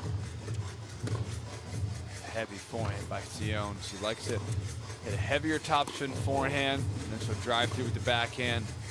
Really uses her left leg extremely well. Great backhand right there, but if Annabelle can find that aggressive forehand, she can really rack up some +2. She's not afraid to take those balls out of the air, swinging volleys.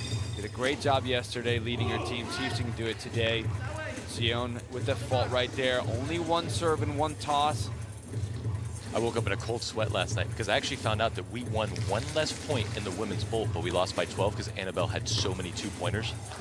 So she's not afraid to take it early. She's got a good swing volley. But you can also see here early, Sion's high ball to the forehand is making her look a little uncomfortable. So I'm curious if she'll start playing that forehand cross-court more, using height to that side. Yeah. Oh, there she is, stepping forward, sets it up. Great. Ooh, oh.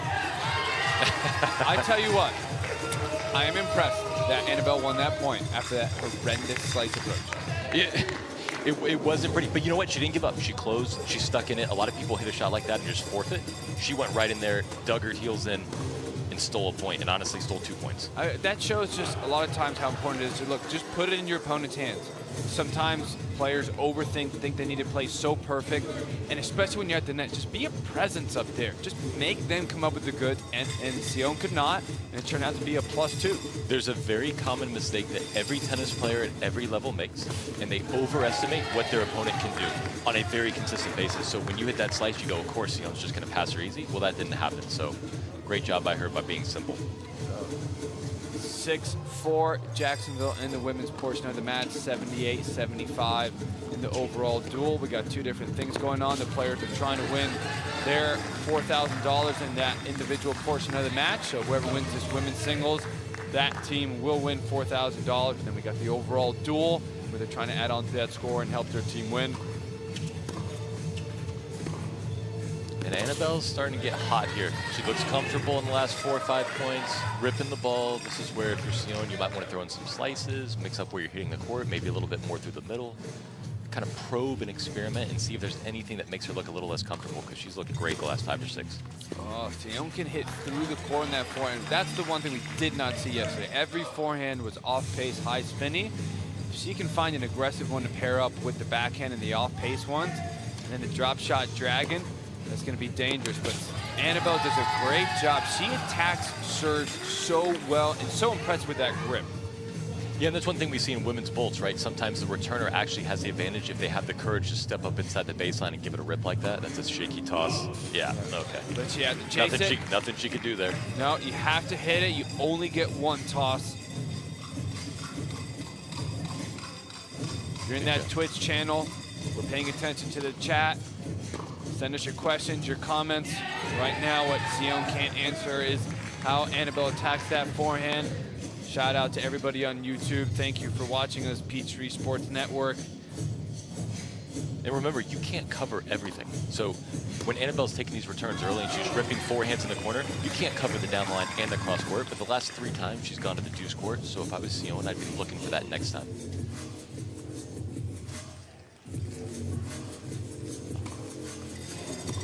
And Annabelle's serving a little better. Yesterday, the only reason why we were able to hang with her a little bit is because she had some trouble with the serve. She's looked rock solid. Okay, so right here, of course, I'm going to be wrong. But I would, if I'm Sion, I'm ready for her to hit this forehand cross court. Spidey sense? Way wrong. Way wrong. But I knew I was wrong, so actually I was right. I think in a weird way, right? I actually called it that I was going to be wrong there. I'm still 100% with the Stokey Spidey sense. Is this Duke math or something? Yeah. All right, 8-12 here, 5 minutes in, no big lead for anyone. Just kind of want to tread water early. All right, let's bring in Kelly. Kelly, what do you think about this Duke math going on with? And then we're gonna talk about I'm just Anna glad with this I guy. went to Missouri and they taught us the right way to do these things, guys. Just kidding. A little shout out to the Tigers. But Annabelle, in talking with her before this match, one of the things she went into, guys, is like she played 10 sports growing up. She said she was incredibly good at field hockey, which does not shock me watching her competitiveness. But one of the things she loves so much about this intense format is she said, you know, with tennis, there became a point in her career where it was just, okay, I'm going to go out to the court and I guess I'm going to play for myself. She goes, but this format, when you are playing for your teammates, it is just so much more exciting. And she's like, I look forward to she goes, I am playing every week that I possibly can. Field hockey. Jeez, yeah. Does that shock you? It doesn't me. You just don't hear about many people playing field hockey. That's tough. It's very interesting, but you can clearly tell she's a stud athlete. I'm pretty sure she's barely breathing. She looks so comfortable out here. Oh, okay. See, now look, on the ad side, she's been pulling it inside and every time. That time right there, inside out, little air. So maybe that's our tell. Maybe on the do side, we don't know what's happening, but the ad side, we maybe have a good feel for that. Great kick serve by Sion, finally letting it go on their serves.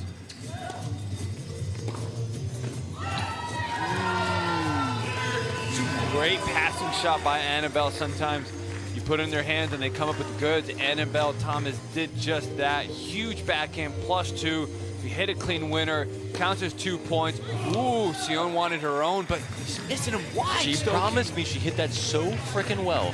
But why does it also have to be wide, right? It can be a little bit more through the middle, maybe 3-4 feet from that sideline. What a strike, though. I think she lied to you. She lied to you because she doesn't like you. I'm gonna work on that.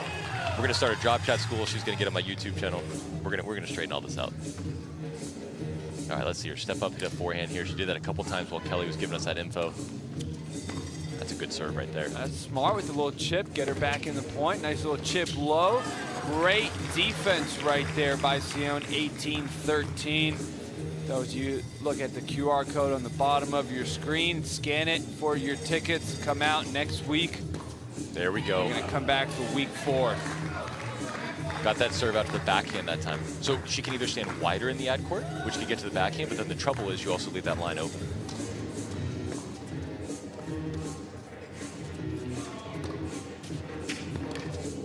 Oh.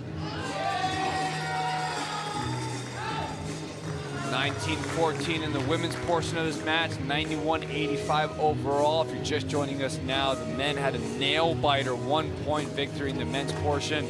Sam Nicholson hitting a great +2 winner to give them the win and $4,000 for them. And now the women are trying to get their $4,000. We have the overall dual match, but if the women can win their portion of the match, they take home $4,000, and maybe Annabelle should be going cross-court.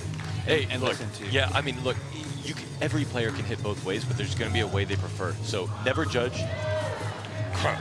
Ace time. Hello. Never judge a good outcome with a good process. Don't get those two things confused. So sometimes you'll do everything correct and it doesn't work out for you. You have to have the intelligence and the patience to realize if you're choosing the optimal play, it's going to work in the long run. There's no one better than that than Rafa Nadal, right? How many times did he just slice the serve wide on the ad side and just win millions of Grand Slams? Yep. Play the percentages. You know, if you're winning 55% of the points with the tactic, that means it's a great tactic. It also means you're going to mess up 45% of the time. Doesn't mean you need to abandon it right away. 2018. Screens are yellow, 45 seconds left. Annabelle giving a point back, only one serve here. We've seen some faults here in the women's portion of the match. Only 1 point lead in the women's singles, and then only a 2-point lead in the team right there. There's our inside out from the ad court that maybe is a little less comfortable, right? All right, just settle for the backhand, right? Yeah. So if we take that away, because right now the biggest thing from Annabelle has been taking these returns early, but now we got it back to level. I mean, this is what the fans want, right? Ah, she proved you wrong. +2. She said, Stokey, shut up. She likes the down the line in the deuce. We've seen that now. She actually does that a little bit more than cross court, so she kind of goes down the line from both sides. That's what I've seen so far. And again, just remember, I'm out here. I lost by 45 yesterday. I may not have any idea what I'm talking about. I'm glad you keep bringing that up. Yeah. Ooh, what a lot by Sion on the last point. Way to sneak one in as we are going to finish our first women's Bolt 22-21 and the women's 94-92 in the overall. Stokey, let's look at some of the highlights here. The story for me and what stood out from actually both players was the ability to step up on returns and take it early. So there was actually a lot of offense. It wasn't a lot of defensive rallying. It was taking returns early, blasting in the corner. There weren't a lot of drop shots, not a lot of extended rallies. So I'll be curious to see how they navigate that in Bolt 2. Yeah, we're going to see who's going to be coming up next, if Sion is going to get some action. They both looked fresh, I'll say that. No one looks tired. No one looks stressed, so it'll be interesting to see how we choose those substitutions. Yeah, we're going to go courtside with Kelly, who's got Annabelle right now. Wow, what a first bolt. That was a really close one, but a huge forehand winner. How did that kind of change things and add to momentum going into the second bolt? Yeah, I mean, with Intense, the momentum's always going to be up and down. So it's just trying to keep it going when you're up and staying in at every point, no matter what. What was your biggest takeaway tactically against Sion? Just play with courage and just go for it and have fun. Okay, Bolt 2 on the way. Here with women's singles, what should we be ready for? Ready for Team JAX to dominate. Oh, there we go. I love it. Thank you so much, Annabelle, guys. Courage and domination from Annabelle. She's definitely going to try to pick up on that. She played well. Sion played very well. It's going to be very interesting to see who is going to then pull away, or is somebody just going to step down. You know, we got De Souza warming up here with Keisha Obura. Are we going to see some action there, or are we going to keep Annabelle in? She played both players played the entire 10 minutes. Didn't see any timeouts, didn't see any substitutions. We're going to see how the coaches want to handle it right now. Yeah, and I'm looking at Sophia over there, and it looks like Sion's coming back out. So Annabelle taking a little breather. Elena with some last thoughts. I like keeping Sion in. Like, I think she was down like 6 or 7 earlier there, so in the last 3-4 minutes, she's been playing much better. Let her roll with it as long as she's fresh. Sophia Johnson on the far side from Old Dominion, graduated, now spending time in the Intense League. Saw her first action yesterday. Did a solid job considering it was her first performance, and now seeing her first action today. Sion Mendez on the near side, and the women's portion of the match is tied up right now. 9.5 minutes left in the second of 3 10-minute bolts. Big backhand. Jeez. Oh, the fans trying to get involved. They can scream and shout whenever they want. Right down the line on the defense. You know, I hate it, but if she hits slid and hit that high through the middle, you open yourself up for a 2-pointer. So at least in that instance, I'm fine, but it's more when you're on neutral or offense, that's where I really don't understand it. Like right now, we're a little nervous. Yep, see, that's where the slice is trouble. Yeah, you're right. On cue. You're right. That's why I don't coach and I just talk. Now, I'm actually super impressed. She did get to hit for like 30 seconds right there, but she's been sitting the whole course. Jinxed her right there. But she's been sitting the whole time, and she's come out absolutely accelerating, ripping the hell out of the ball. Very tough to do after sitting for 10 minutes. Yeah, because I don't think I saw her warm up very much on the sideline, right? It's not like she was keeping active. Nope. I wonder how that's going to impact her. Microwave status engaged. Just come in and heat it right up. It's a nice thing to have as a coach, right? Yeah, that you just press that defrost button. Yeah. 30 seconds, let it cook, come out and hit a forehand like that. Good God. Forehand on the right. Yeah, she smiled at that one.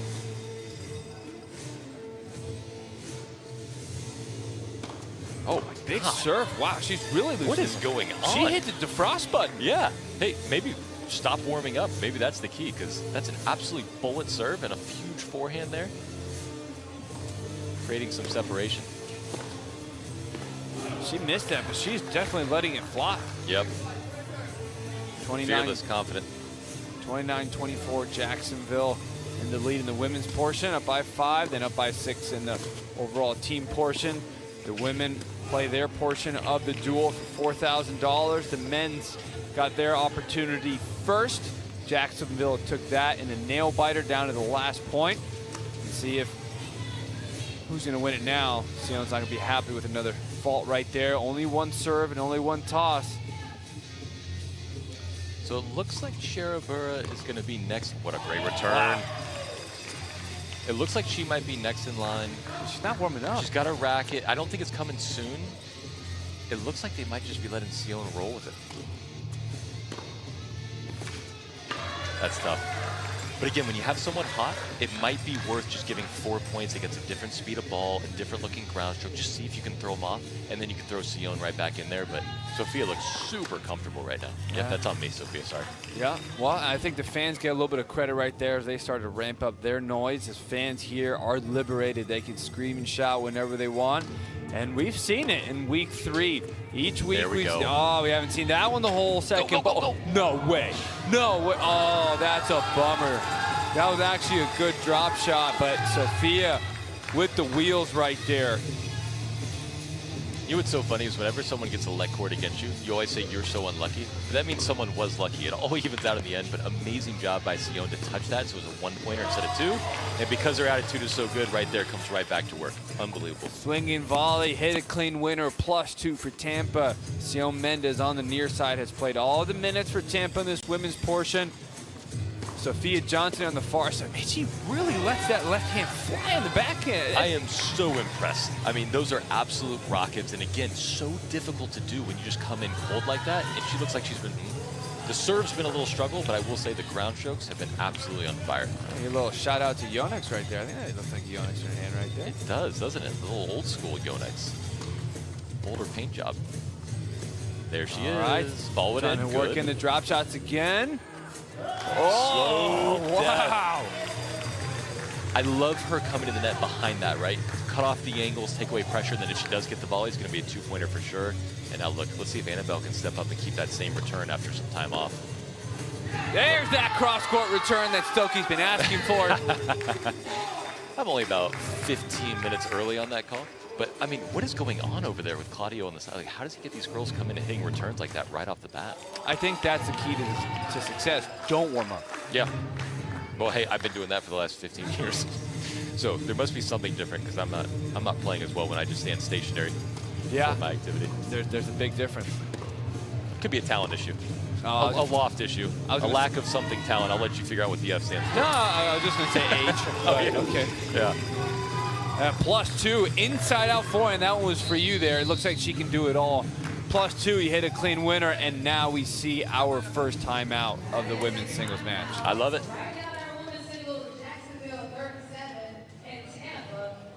On the return, so you're gonna have a lot of energy, attack the ball with the spin, and get ready. Take if she goes big and get the line, but you are ready. You know, you want to make very good serve. But don't be scared of her. And then when she go kick to her wide there, if you can, you go to forehand. Otherwise, you go backhand. Now the backhand is good. Yeah, I think the first few balls deep middle, wait for it to pop it short, and then look to go inside out. Yeah, when it's short, you go forehand, go to the net. No hesitation. Okay? Okay, very great job. Let's go.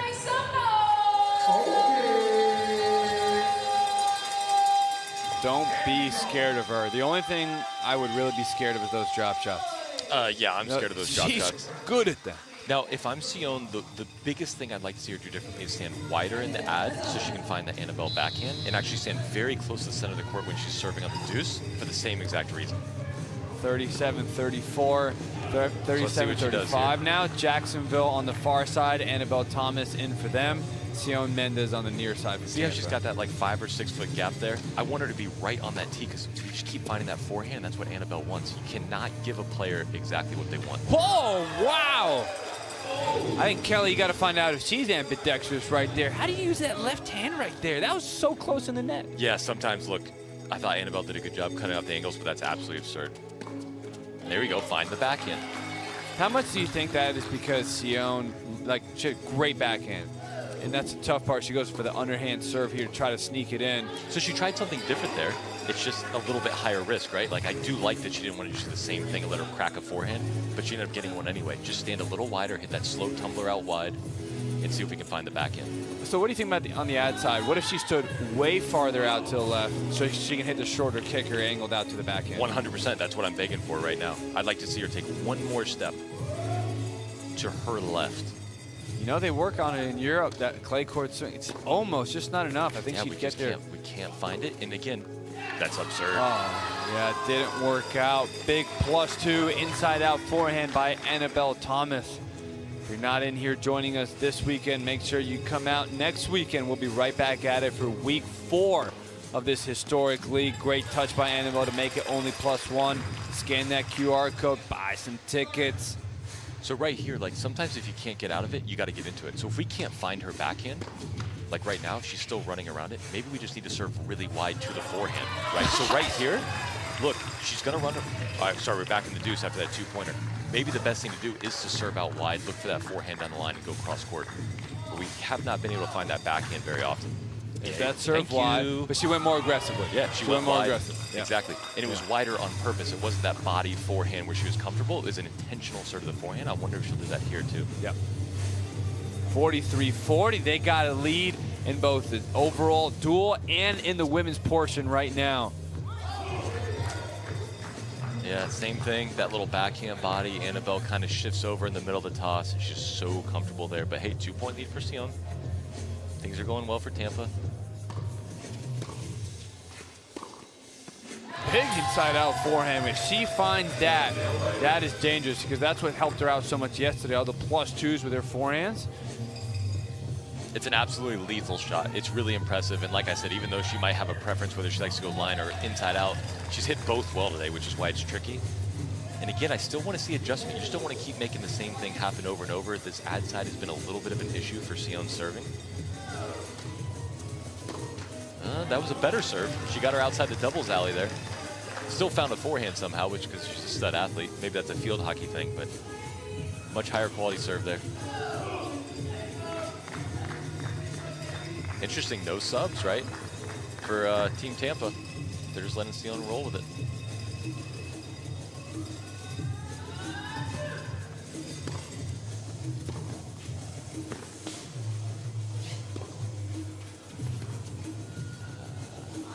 Probably better she missed that slice, honestly. Yeah. When she hit, I thought Annabelle was coming in. I saw that slice. I was like, that's a 2-pointer waiting to happen.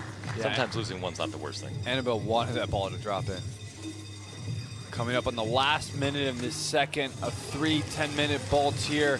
Tampa has a 1-point lead in this women's portion. Tied in the overall duel, but why is this women's singles portion so important? Because the winner takes home $4,000. And I will say, because that forehand down the line slow from Sion right there had a good target. She promised she wouldn't miss as many wide, and we really haven't seen it. Honestly, the reason why this is close, it's just been high level on both sides with the returns. So I'm proud of Sion. Doing better. Look at that. Angle, but not wide. Yes, ma'am. Double There angle, you go. great shot, big fist pump to the bench right there. Tampa's loving this. 48-45. This might be the last point here. Aggressive! Wow. Ace +2, and she is gonna let the clock roll, giving her team their biggest lead. Not a big one, but it's still the biggest one they've had today. Going into the third and final bolt, Sion Mendez, wow, playing all the minutes for the women's singles. Yes. Stokey, let's take a look at some of her highlights. So impressive. Sophia came in right off the bat. That was the story of the first 3-4 minutes, just absolutely annihilating the ball without any concern for human life. I mean, look at that forehand right there. That's absolutely bonkers. But credit to Sion. She kept it close. She didn't let it get out of hand. And then she got hot later with some drop shots against Annabelle. But honestly, so impressive. Great touch right there that she was able to move at such a high level, attack, and not get tired. Yeah, well, hopefully she's not too tired as she is down with Kelly right here. That was the first thing she said to me. I'm ready. Speaking of ready, you talk about the exclamation mark on the end of that second bolt. How about that ace for 2 points? How big was that? Honestly, I just had to make it. I was like, just make it, T. I got the winner there, so as long as I can execute what I'm doing, then honestly, I'm okay. Are you okay? Because, I mean, are you getting ready to go again? I mean, how are you feeling right about now with this third and final bolt? I'm fresh. I'm good to go. As every good player would say, okay, what will the difference be of claiming here in the women's singles this bolt? Honestly, just keep my game up and play it as solid as possible, wait for the right shot to get the 2 points, and just keep building from there. And keep those slices in. Exactly, yeah. This is ridiculous. Jonathan, there you go. Guys, thank you so much, Shimon. All right, thanks to Sion, giving us a second there to share her thoughts. And for those of you that are sitting at home, I think you should get off that couch, come out and join us at the INTENNSE Arena. And if you think you got the skills, come join us in the Challenge Series where you can earn a spot on the Challenge team to play against one of our full-time rosters at 2 p.m. on Saturdays.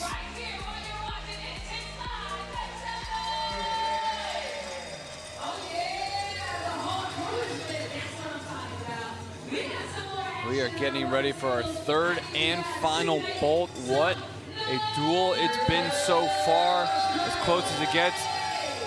Only had a small double-digit lead for Jacksonville early on, 10-11. But other than that, everything has been single digits, and looks like they're putting Sophia Johnson in for Annabelle. No surprise here. Sion's fresh, ready to go on the near side to serve for Tampa. I mean, right off the bat, just ripping another backhand. Absolutely comical how good she is on that side. Jeez. Look at Sion, though, just using defense. So for me, this third bolt is going to come down to how well they attack returns, which they've been doing great, and then can they make serves, because they actually have been missing a fair amount of serves, and then can Sion's fitness hold up. Oh, yeah. We just had a user here ask for a drop shot clinic from Sion. I think it's a great time to let them know that you're planning one that will be streamed live on your YouTube channel. Yep, collaboration, me and Sion. So for those of you that are joining us on YouTube, big thank you to you. Twitch as well. We're paying attention to the chat stream right there. P3 Sports Network. Great week 3 so far. Sion Mendez for Tampa on the near side in our third and final bolt. 9 minutes left. The winner of this will take home $4,000 until both teams take the court for the doubles action. And you see serve, serve, serve, back and forth. It's a little bit of pressure, but they've struggled with serve in general. And that's going to be the key. If they can make their serves and continue to attack returns, I actually think Jacksonville can come back here. See the run around backhand.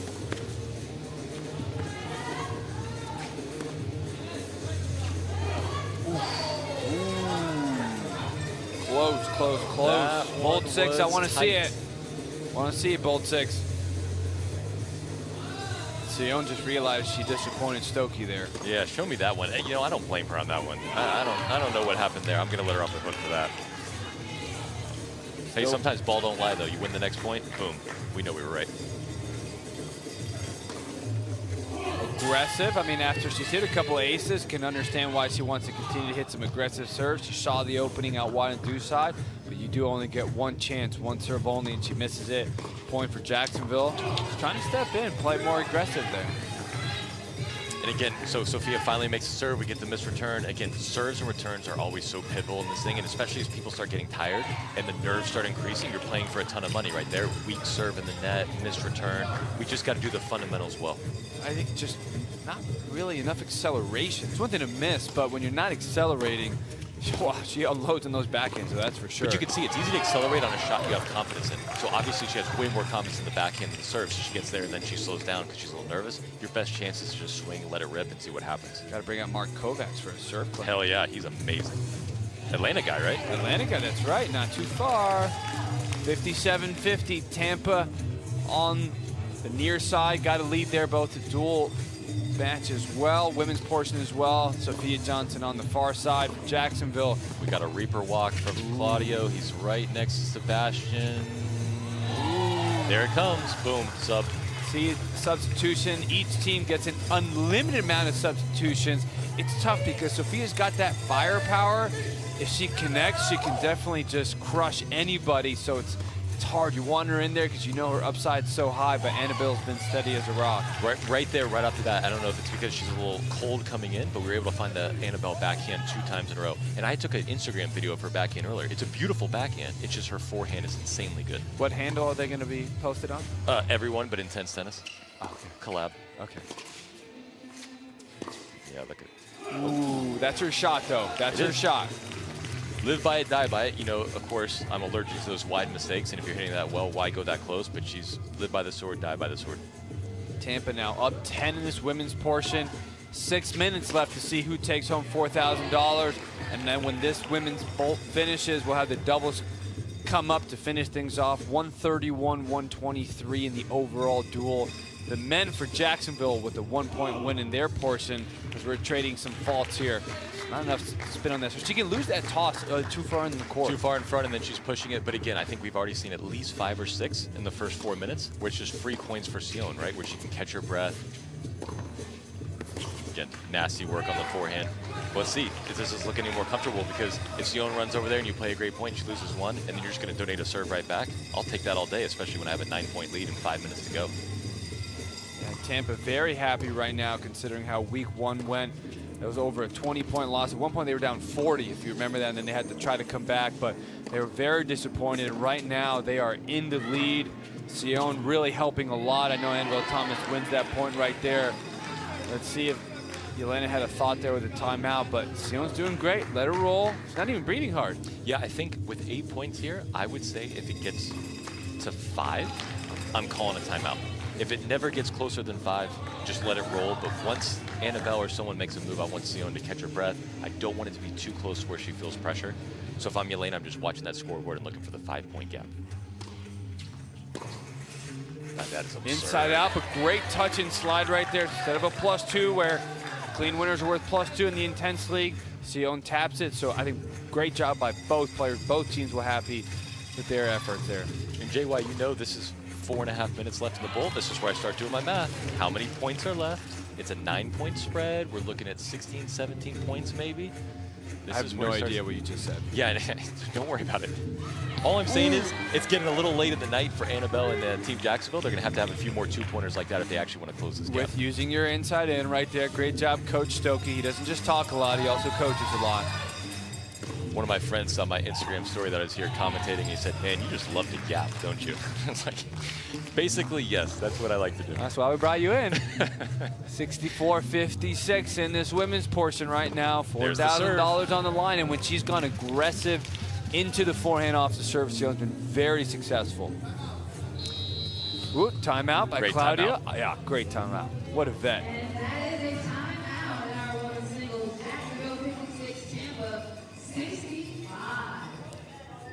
Claudia looks a little frustrated at something there. See if he's going to share something.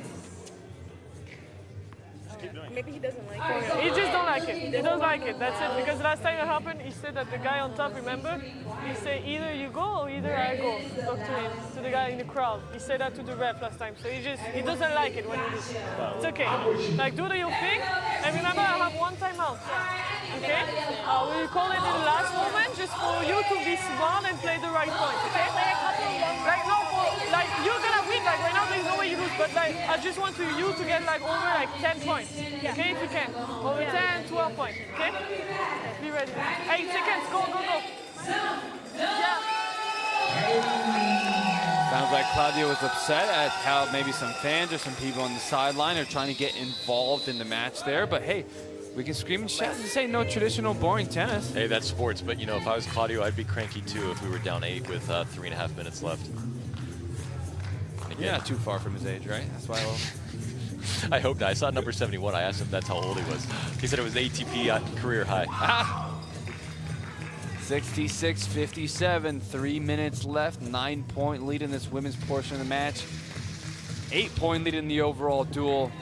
Trades the fault, but she's had a lot of success when she goes aggressive into Annabelle's forehand. So, like you said, she's willing to go down with that.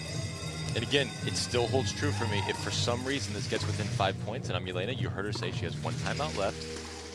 You just don't want to let this get to the point. There you go. Go inside in right there, huh? Yeah, I mean, I think she's better at it. Again, she's hit a couple really good inside outs as well. She has both. It just looks a little more comfortable inside in at times to me.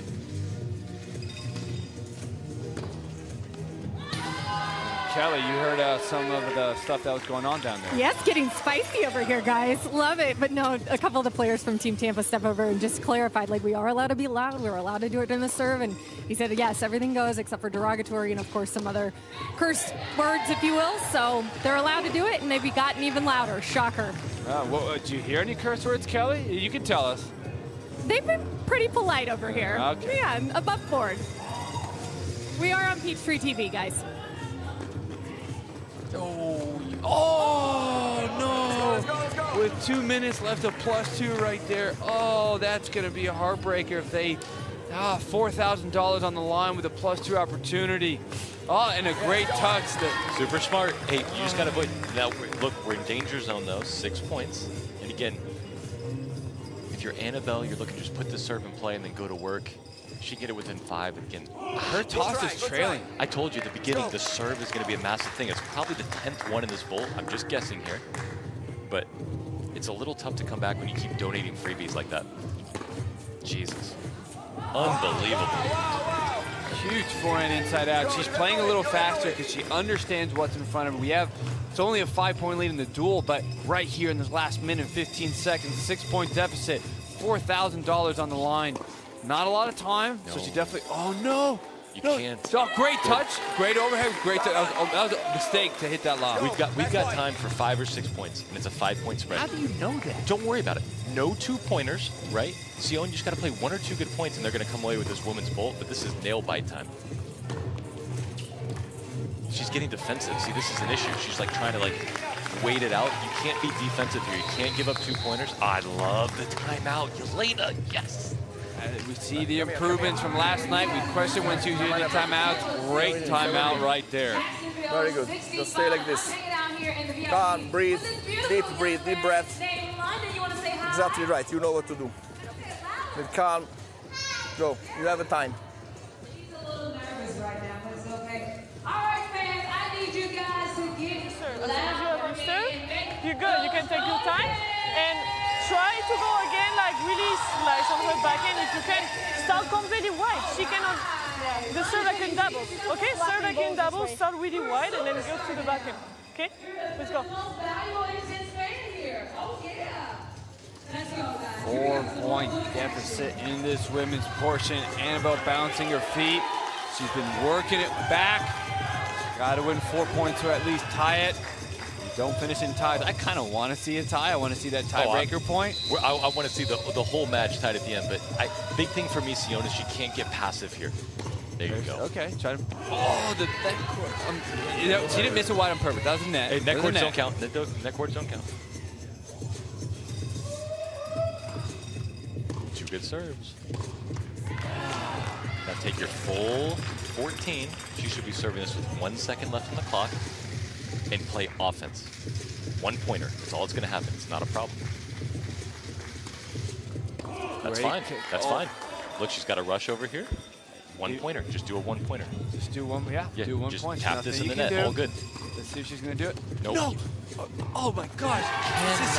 And we saw this last night from her, right? She almost gave up plus 2. Do it. Oh no. Oh no. No. Oh no. And oh no, that could have tied it up. I wanted to see the first tiebreaker. I am going to have high blood pressure if I keep seeing these 2-pointers at the end. From that or the candy you eat all day long? Well, but I was actually wondering if Sion wins that, she had less balls wide today, will she buy me a bag of candy after the match? Ah, wow. Well, gosh, what a women's singles match. Stokey, let's take a look at some of this. Yeah, again, I said it would come down to the returns and the serves. I really think it was the serves on Jacksonville's side that let him down, because on the baseline, I thought Sion got a little passive, a little tired at the end. Annabelle was doing great, but just a few too many missed serves. But man, I can't believe they almost came back there. That was super exciting. What a match right there. And we have Kelly, who's got Wonder Woman and her coach, Yelena Labat, courtside. That's right, Wonder Woman, and coach wanted a few words to say about her. And I just have to say, C1 is not C1, is F1. She's been winning 3 vaults by herself. It's great. Good job. Thank you guys. What does that mean to hear your coach say that and have that kind of confidence in you? Honestly, it just means all the support from my coach. So I know that she believes in me. It's the best thing ever. So, yeah. Sion, that was unbelievable. What were you thinking as it came down to those last few seconds and knowing you needed just 1 point? It's so tight because, I know she's going for big shots, and when girls go for big things, anything can happen. It can go in, it can hit the back fence. So she started making them, and I just thought I just got to make an extra ball just for the time to run down, and it worked in the end. It sure did. And now the final bolt with doubles. How great is this to be so neck and neck? It's awesome. First time, in the league that we're winning, and it's a good feeling for the boys too. So a bit of a confidence boost, and hopefully we can get this one. All right, best of luck. Thank you so much, Sion, and congrats. Thank you so much. All right, we've got the doubles bolts on the way next.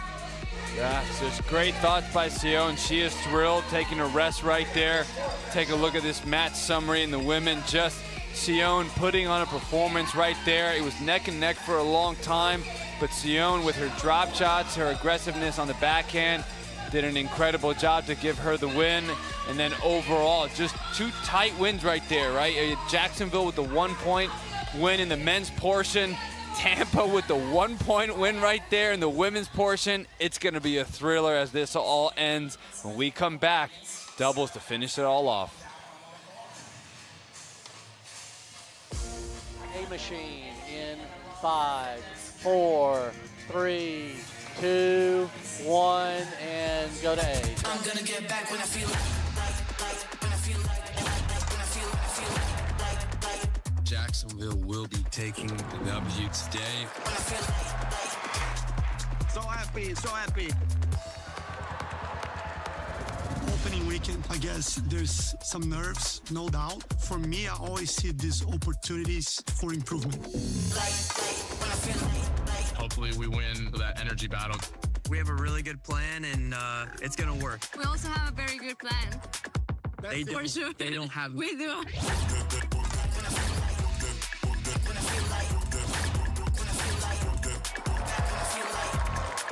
Awesome. Marcelo did a great job firing us all up. Somebody has to lose, someone has to win, but I know it's going to make us hungry to come back and beat them.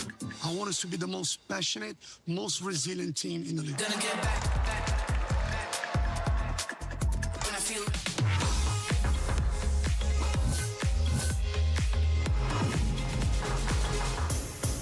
My name is Martin Gutierrez, and I play for Jacksonville.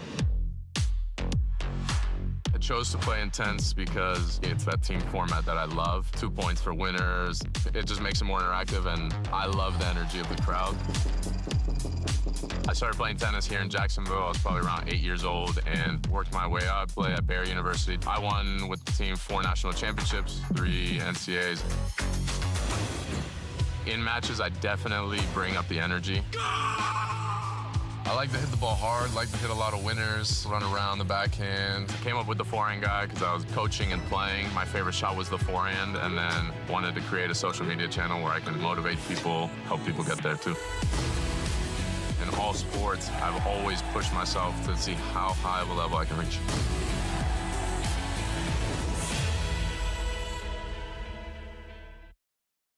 The loudness and the energy, I just couldn't believe it. I love the energy of the crowd. Let's go! 'Cause I'm back in my zone now.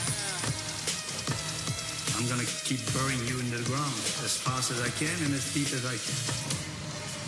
We are back at the Intense Arena, Electric Owl Studios, Stage 3. You open the door and you have one of the most cool settings of all time.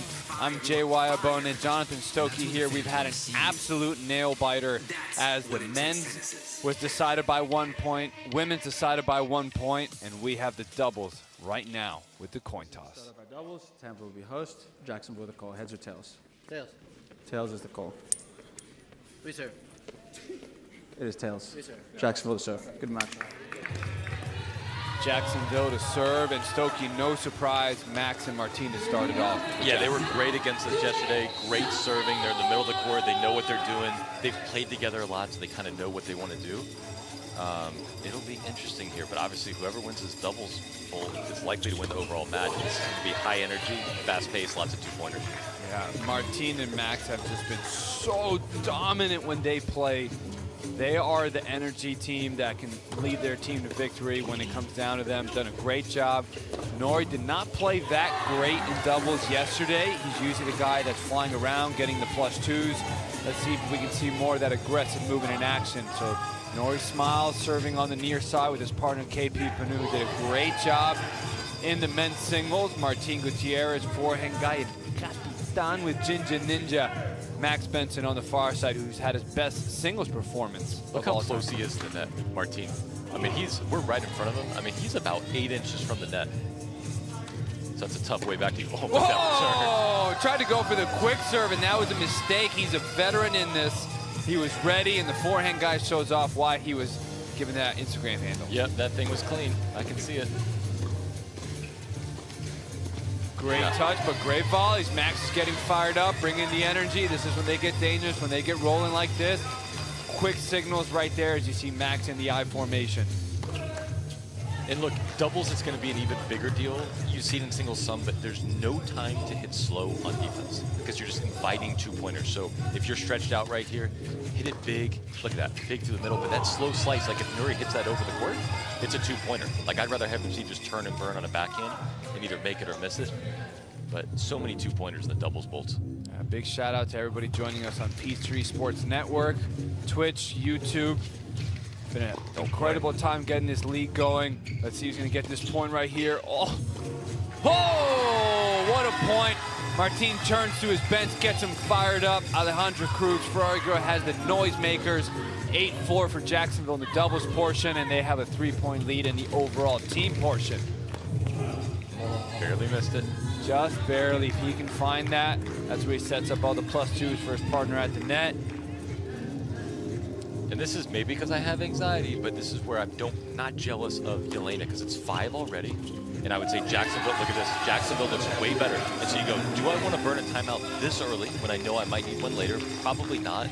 Do I need to make a sub? But like if this starts getting 10, 15, 20, I mean, this first 5 minutes could be the difference in the match.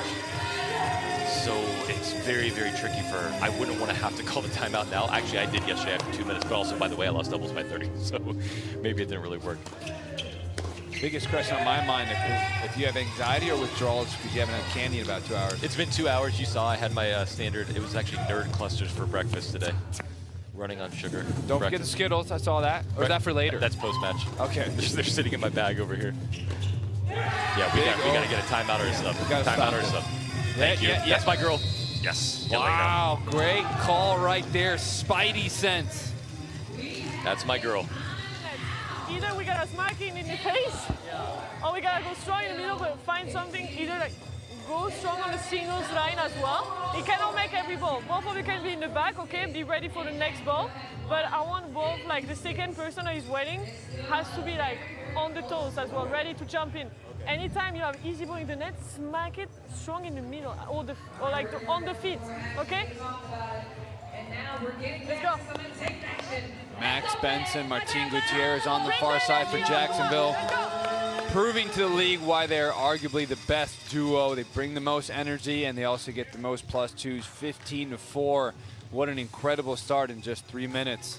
Now look, you heard her, she's kind of going through options. We're on defense, what do we do? Do we stay 2 back? Do we go more aggressive?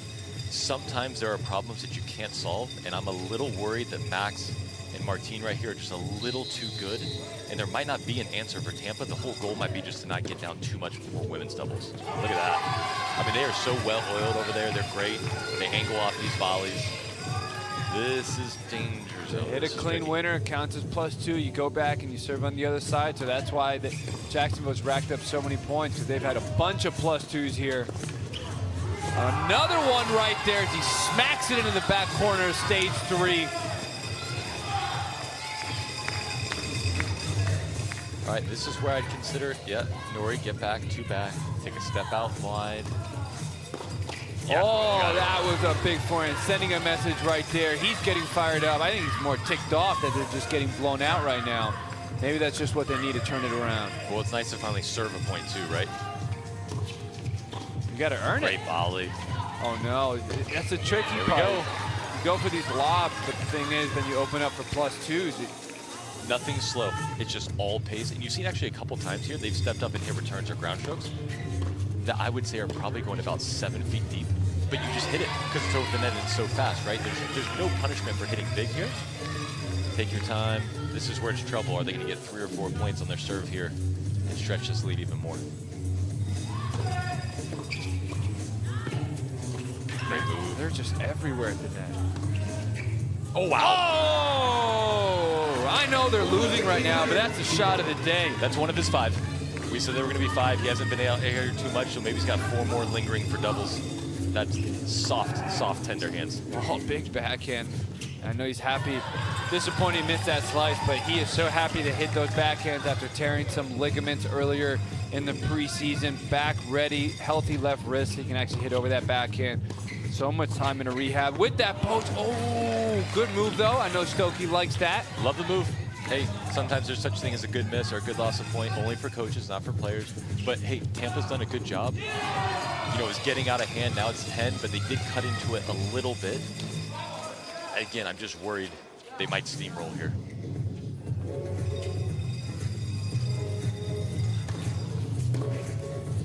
Being left-handed should be illegal, actually. I agree.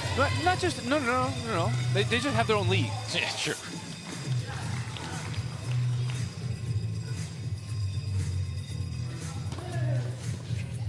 That's okay. Tough.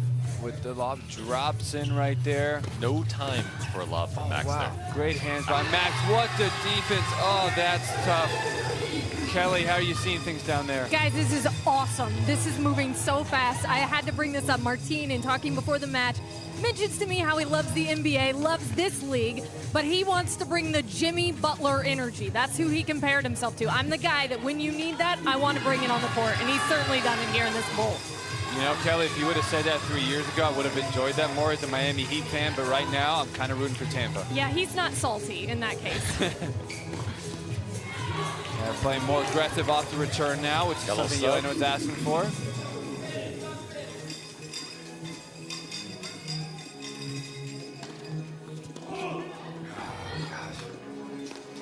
And sometimes you're watching a match, you just get this feel, right? This team on the right, it feels like the court is slanted downhill. You know, Martin and Max are just playing downhill tennis, and it's just tough sledding. It's like, man, how do you steal a point?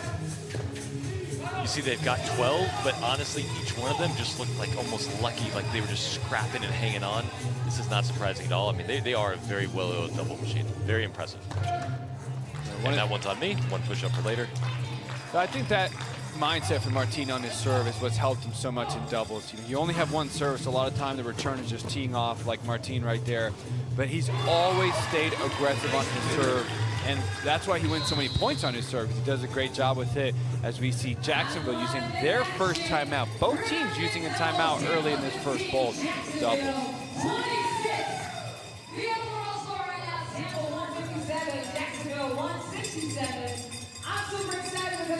Always take very good care of pre-serve before the serve, you know? Take 1 extra second to finish the good toss. You have great serve, you have to use it, good toss, you have to be very disciplined. Yeah, with the toss and go big. Let's go. Let's go, guys. This point, just beat it. Also, my family is here. Hey, Shakira, hey, Kathy, hey, Laura. I didn't know Claudio was a Michael Jackson fan. Yeah, neither did I. And there you see him reinforcing the aggressiveness on the serve. And that's nothing better from a player that you want to hear from a coach when you make a mistake, but the reinforcement of like, no, you're doing the right thing. That's okay. Yep. Confident swings, confident, aggressive swings, downhill tennis. They've been doing a great job. Just keep committing to that. And again, this is looking all too familiar for me. Yesterday, I think we were at about 15 points down after singles, so it wasn't a total domination, but once we got to doubles, these two just absolutely murdered us, and the women kept it up. Jacksonville's got some phenomenal doubles. And that right there, all the credit to Martin. Nori tried to push that, angled out because of Martin's presence at the net, the way he moves and covers everything within the singles lines. Pushed it wide right there. Okay, we see a topspin lob. That's a little bit different. He's everywhere.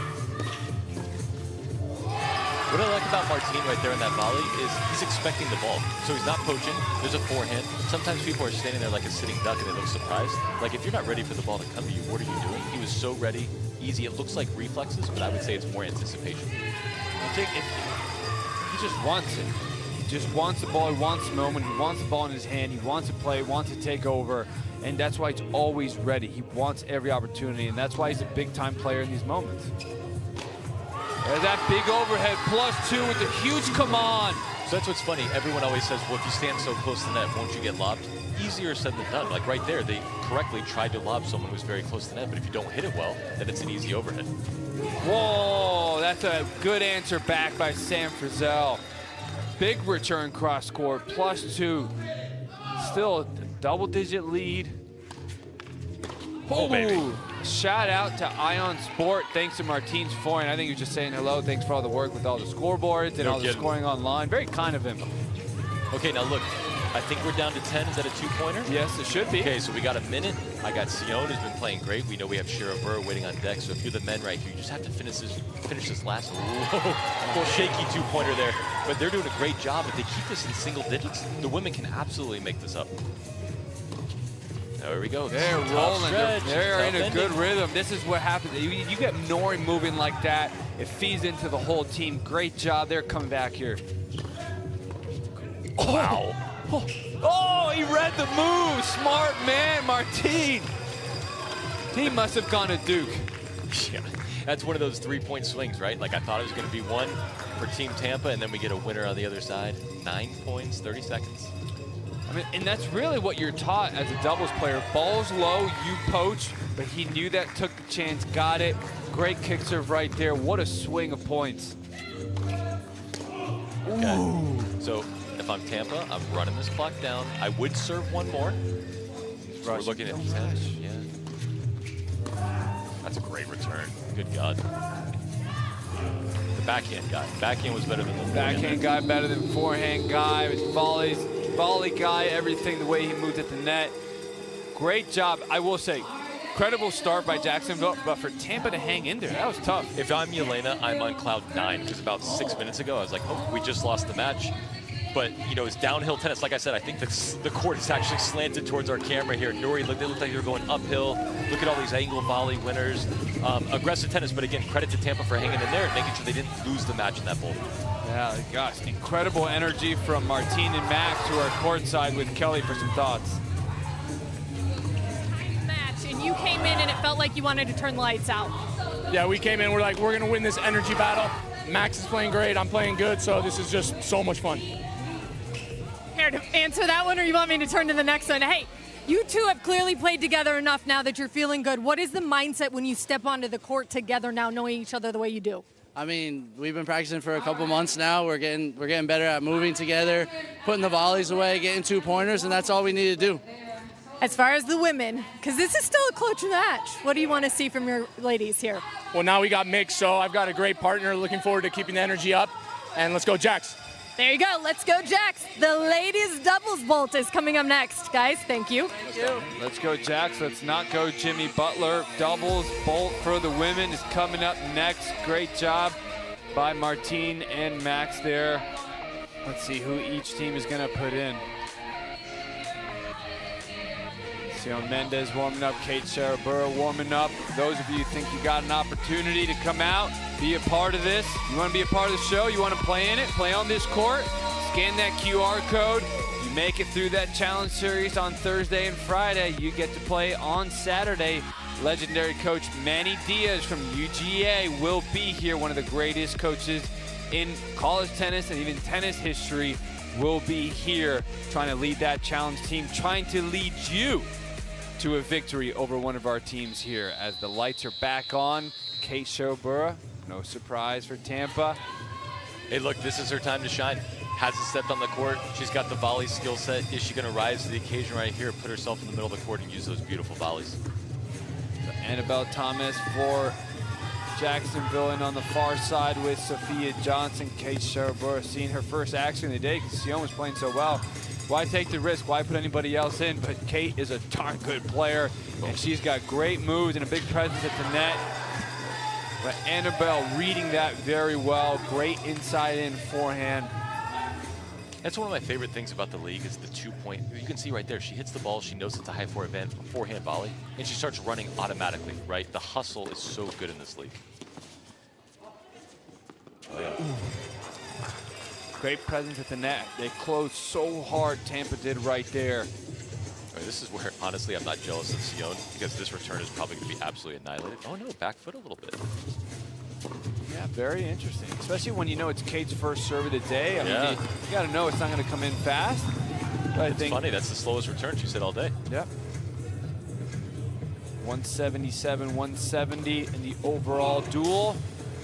37-28 in this doubles portion. Whoever wins this doubles portion takes home $4,000. The men for Jacksonville with the 1-point win took home $4,000. Oh, then, wow. oh, what a rocket. And then the women for Tampa with a 1-point win in the women's portion take home their $4,000. And now the men gave them a little bit of a bigger lead for Jacksonville in the doubles. The women trying to get their piece of the pie here. That's an interesting play.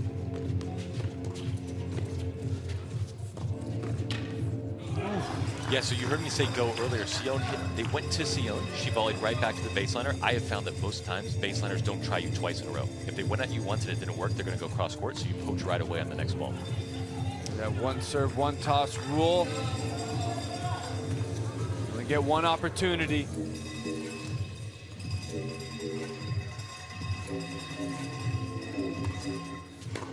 Go, baby.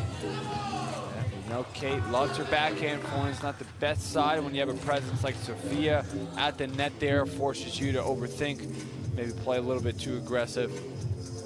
And one thing I wouldn't mind, I like the slice lob return Kate was hitting earlier, and also she can just stand in the doubles alley. Like I had a weak forehand too, so I'd be like, hey, I know you're serving there. I'm just gonna stand way over, and you're either gonna serve to my backhand, or I'm gonna make that target look very small. So I'd like to see her make that adjustment. Going with the I formation to allow Kate to use that big kick. Kate definitely has the biggest kick serve out of any of the women in this league. And on this court, it's very jumpy, very gritty, extremely effective right there. Sophia gets right on top of it, though. Yeah, nothing is probably effective for Sophia's backhand. That thing is an absolute missile. She's so balanced. It's in her strike zone every time. It just seems like any time you're playing against Sophia, it's just on her racket. She's either winning the point or losing the point. It's too hard to really control it against her. Yep. But in doubles, that's a great thing. Sometimes in singles, it won't hold up. But doubles is all about offense, especially with the 2-point format here. So it's great that she's ripping. Another fall back there, but a big shout out to everybody in Peachtree Sports Network, Twitch, YouTube. Thank you for joining us. Make sure you come back next week. If you're on Twitch and YouTube, give us that follow button. We'll be back. Okay, there's that lob, Jamie Murray style. Got no problem with it. Now, I would have both of them back, right? Like, if we're hitting that slice lob down the line, you know Sion's kind of a sitting duck up there. So tread water, hit the slice, then we can maybe come in on the next ball. And that's the problem with that is this fast-paced format, right? You only 14 seconds in between points, +2 with an ace. Don't see a lot of those in the Intense League. What a serve right there. But when you only have 14 seconds in between points, it's hard to communicate little things like that. And so then it's left up to chance. So we got an 11-point spread. We got about 15 total minutes left in this surge. And this is where, if I'm Yelena, I don't want to have to use a timeout here. I want to save it for mix in case we have to make an adjustment, make some substitutions. Hopefully you're taking a look at that QR code on the bottom of the screen if you want to join Miss Intense or Jonathan or I next week at the arena, where Manny Diaz makes his special first-time appearance. And that appearance right there of her backhand down the line, first winner for her, Sophia Johnson. Doubles right now going directly in the hands of Jacksonville. They are playing extremely well, except for that forehand. Yeah, well, we've been praising the backhand. Yeah. Now, look, in doubles, though, it's tough to find her forehand, right? Because if you go to the forehand, that's passing by Annabelle at the net. So, backcourt player, De Souza is in now for Sion Mendez, giving her a breather. Sion, Yelena was talking to me yesterday about how she has some of the fastest hands when they were practicing all their doubles. So, a good person to give a break to Sion and see if she can withstand some of the firepower from the other side of the net. De Souza, one of 3 siblings, had full scholarship rides in college tennis. There's some good hands from Kate right there. Yeah, if Kate didn't reflex that volley, it might have been into the scoreboard right under the bolt 2 sign. That thing was flying, but amazing hands. It's just a theory. We would have never known. Yeah, we'll never know. Great depth on that return. 50-35 in the doubles portion, 191-177. Is Claudio like a doubles genius or something? Because their doubles yesterday so impressive, today so impressive. Offense, their position pretty well, and it's just a ton of pressure. Not only their shots good, but they make the court look very small. Well, they had an early training camp where all these players came together to get things started, and you can see the way they communicate well together, even within these 14 seconds. It plays fast, but they are organizing themselves extremely well. And I don't see Claudio coaching too much, so I think just a great job in practice where muscle memory is taking over. 52-36, 193-178 overall. Sion just went and got the racket back in her hand. I wonder if she's coming in after a little breather. Could be tired. Mara this time, instead of going directly out wide, go more body forehand. Kate leaned right, but then had to shift back left. Great serve by Annabelle. This is where it's just so tricky for Yelena, right? You're down 16 now. You don't want to let it get out of hand. You don't want to have to come back from 16 in the mixed dubs. But what do you do? I mean, you burn your timeout now and then you're left with nothing. Do you make another sub like it wasn't working before? Like I said, sometimes it's just too good from the other side, and right now that's what I see out of Annabelle and Sophia. Great serve by Kate. I think more than a timeout, they're going to need Kate to serve up some great shots like that. Take over. One thing that also might work is I can just keep complimenting Jacksonville and just jinx the hell out of them, which I tend to. Oh, that one was going to the scoreboard. That was. But again, that's the beauty. Do not miss the net. When you take the ball early and you hit it fast like that, people are going to instinctively touch that ball. So that ball was going at least 15 feet deep, but they won the point. I wouldn't instinctively touch it because I would have been at the baseline. Yeah. You're allergic to the net. Yep. When you had a forehand like mine. Yeah, true. Hey, play to your strengths.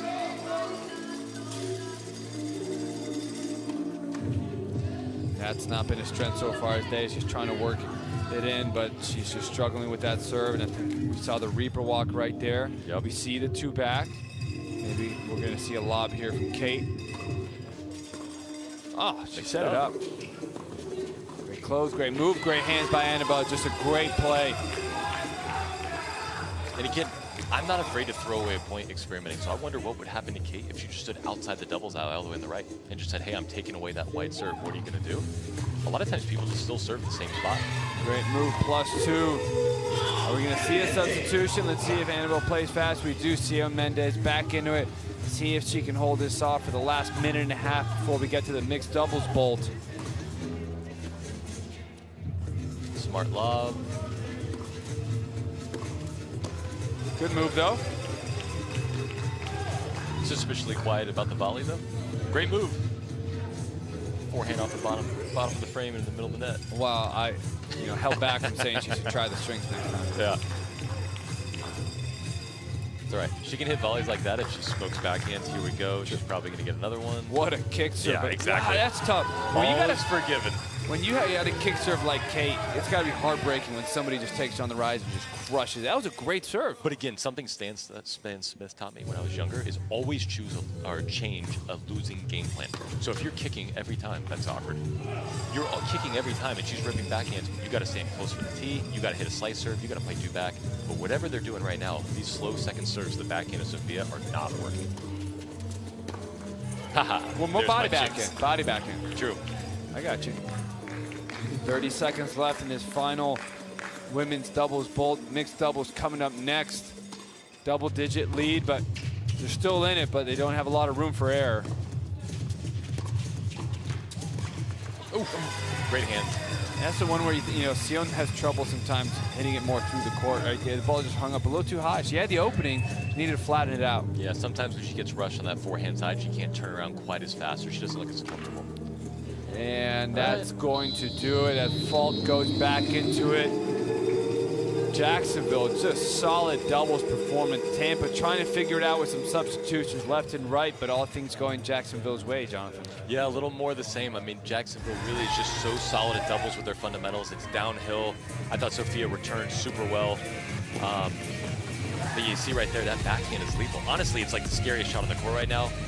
Kate was trying those slice lobs, no real effect. They tried playing two back, they tried mixing it up, it just didn't work out. Didn't work out, but I think things will work out courtside as Kelly's with Sophia Johnson. Sophia, first time playing together yesterday, right? So how do you feel like you improved here this afternoon? I think yesterday was good practice. Today was definitely a stronger team, so I think it really helped us work together and be used to how we both play. Absolutely. How about the backhand from this one, huh? Dude, as soon as I hear her rip that, I'm like, I'm in, I'm looking. So as far as it goes, when you guys come out here and you see you've got a slight lead, but you want to extend that, what's the mindset, Annabelle? I think the mindset, it stays the same really, but we just have to maintain the energy and show them that we're here to win. Okay, lastly, to make that win happen, what has to happen in mixed? Same thing, lead by like 20 points, I think. Okay, 20 points, guys. Keep an eye on that. It is the mixed doubles bolt, the final bolt coming up. Ladies, thank you. Mixed doubles coming up next, but right now you got to be pulling your phones out, open that camera, scan that QR code. Anyone has an opportunity to play against one of our teams inside one of the coolest tennis courts ever built at the Electric Owl Studios. We got the Challenge Series that happens on Thursdays and Fridays. You make it through the Challenge Series, you earn a spot on the team, and next week, Manny Diaz is coming to coach that team against one of our full-time rosters. So if you think you got a shot, sign up.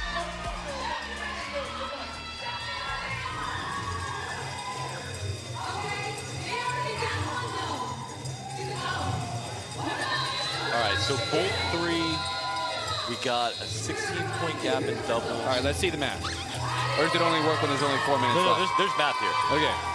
We're down 15 in the overall. We're down 16 in doubles. They have proven, both on the men's and women's doubles, that they're stronger than us today. So are we going to paper cut them with ones? This is interesting. Both back. That reeks of desperation, but it's probably legitimate. Here's the hard thing, is I think they need to start going for twos right away. I really do. It's really odd when you see somebody, like, look, Nora, you're a power player. Yes. And guiding a serve, guiding a forehand, like you said, you got to live and die by your strengths. Hit the ball. You miss, you miss. Yep. And here's the reality. Like I said, Tampa's been the worst double side today. Jacksonville is great. Tampa's been on their heels, so it's going to be tough no matter what. But you're not going to win this with a bunch of ones. You've got to play power tennis. Look, if you lose by 30 or you lose by 2, you lose. It's the same. It doesn't matter. So I want to see Nori get closer. He's in no man's land right now. Get up in the box. Tell Kate to step up, do her best on that kick serve. See what you can make happen. Oh, we'll take 2 there. All right, so no man's land works. Looks like you're wrong. Well, hey, again, never confuse a good outcome with a good process. That's what I say when I'm wrong. It's a great line. Makes me feel better about it. All right, Nori, get close to the net. Make something happen. What a forehand. That's, again, so big. I mean, that was going out. Going out. I take it back. I want no part of her ground strokes. These returns are absolutely electric. No. I'm not signing up for the Challenge Series. I'm not playing against that. And I can see she's already way more comfortable today. Yesterday against us, we didn't see that as much. That's the Nori he needs to be. 64-47, $4,000 on the line to see who wins the overall doubles portion, but then 205, 189, that's okay. I mean, that's where you got to be, though. Got to do it. Jacksonville has earned the right to make Tampa try stuff like that. Yes, it's low percentage. Yes, it's not likely to win. Grinding is also not going to work here. Great serve. Great hands by Martine.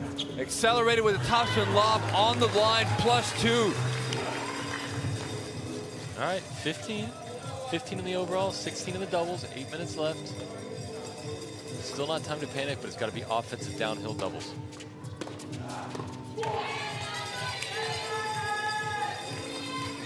One thing I love about Martine is I don't think I've seen him hit a defensive shot yet in men's or mixed. Not one defensive shot, it's all offense. He's missed a few times, but he's all gas, no breaks, and that's a very good thing, especially in this format.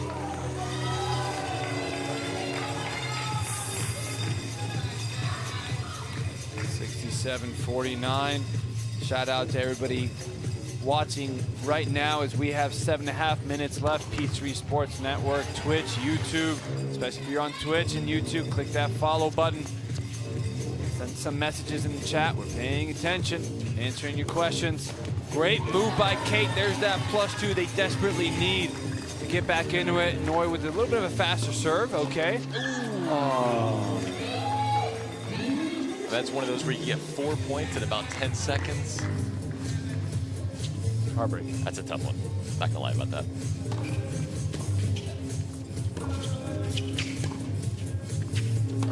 There's the offense, just missed it, but always swinging. Haven't seen him slow down on a single swing. Yep, hey, 1 pointer doesn't hurt you there. Took 10, 15 seconds total between the points and the point being played. You miss one ball, but you get your 1 pointer right back, and you've got a big lead. You got scoreboard pressure. But one thing you don't want to do is start playing defensive caution, and I am not worried about Martine playing defense at all. I don't think he even knows what that word means. I think I got your YouTube series, right? You got Sion for the drop shot, you got Martine for doubles, and then you got Sophia on how to take backhands on the rock. Yeah, Sophia, how to hit every return absolutely as hard as she can and scare everybody in the arena. Great moving. Touch. Well done. Oh, great moving. Fist pump. Jacksonville loves it. Flying high. Martine, and it's got to be done. 71-54 in the doubles. 212, 196 overall. They are rolling with it. And I've seen this a couple times, right?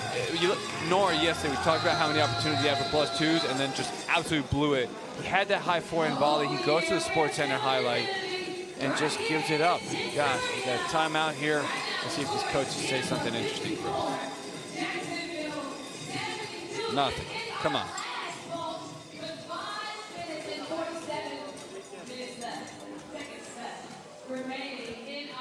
Okay? That's the only thing. The rest is perfect. Keep going. Let's go. That was lucky. That's okay. Come on.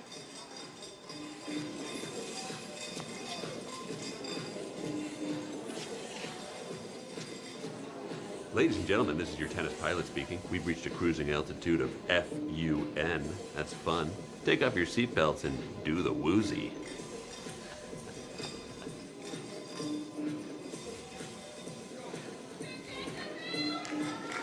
One of a kind, Chip. Saying hello from Mozambique. Confirm that. 72-54, 213, 196. Both teams in the men and the women, $4,000 each. Men took the Jacksonville took it in the men's singles. Tampa took it in the women's. Let's see who's going to take in the doubles.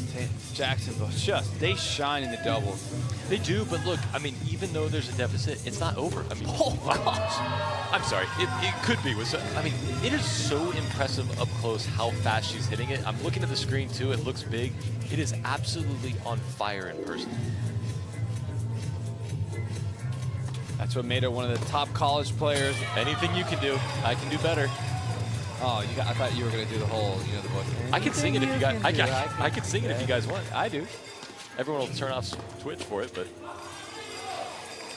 think they just tried to mute you because they thought you were going to swing it. Yeah, they should.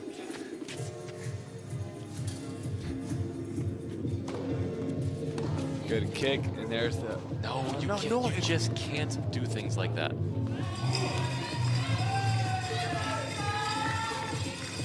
Just too relaxed. Yep, too relaxed. And again, 16, we got about 18, 20 points here. All gas. Remember, it doesn't matter if we lose by 30.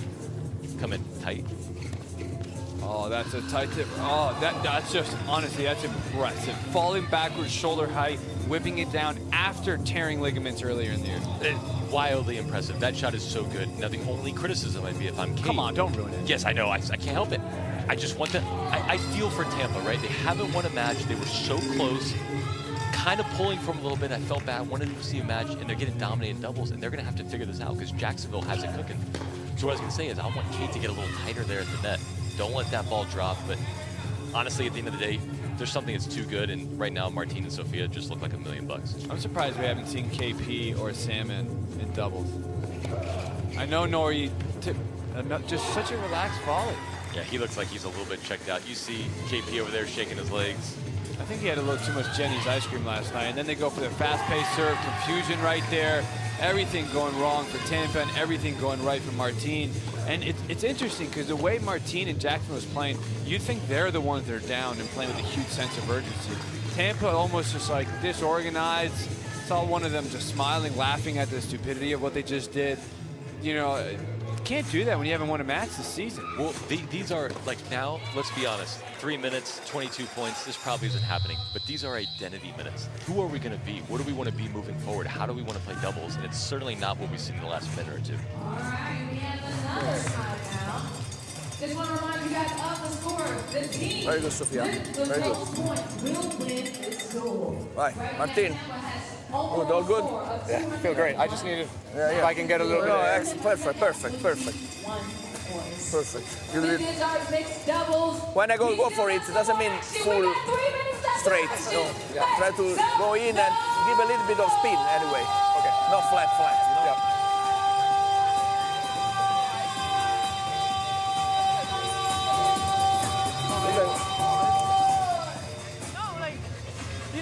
The only difference, like the doubles, we lost by 6, and then now, like, of course, it's adding, but there's not a lot.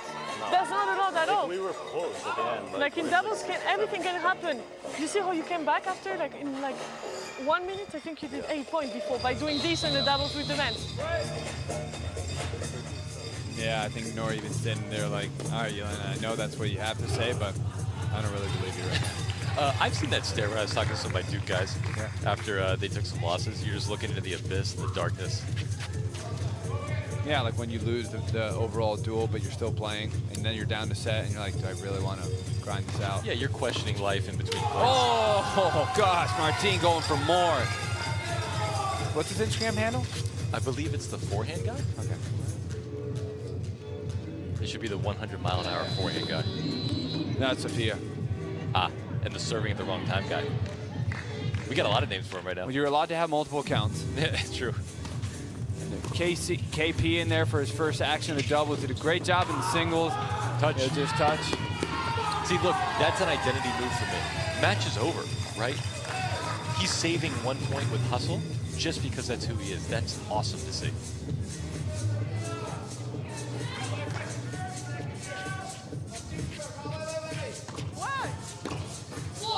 Yeah, wrong server again. You said Martin serve. Yeah, Martin served at the wrong time. Was Martin serve?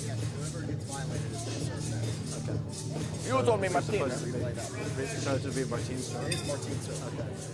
So I stopped because you said Martin. Replay the point. No, but Martin's serve. I don't think replay the point. Martin because it was serve. after a violation. No, I don't think they should stop though.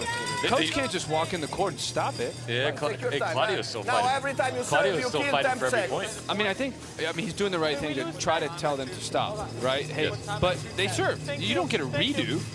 Correct. I would agree with that. This happened to us yesterday. So Martin served at the wrong time. And so what I did after that is I said, who serves next right away?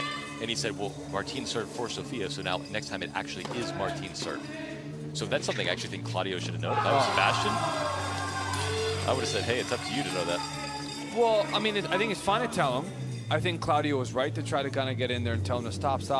But they served it. Like, you can't just stop it and redo it. Okay, in a weird way, I feel very bad for Tampa because they were so close all day, and now this kind of got out of hand. On the other hand, my bruised ego from last night feels a little better because we got steamrolled in doubles too, and I was thinking it was poor Stokey's coaching, and I actually just think it's Jacksonville is absolutely, look at this. I think they are just so polished, so aggressive, so comfortable. They work well together. So it's all credit to them. I really wouldn't blame Tampa for this double. I would just credit Jacksonville. Racking up the +2s right there. Incredible by Jacksonville. Doubles is where they shine.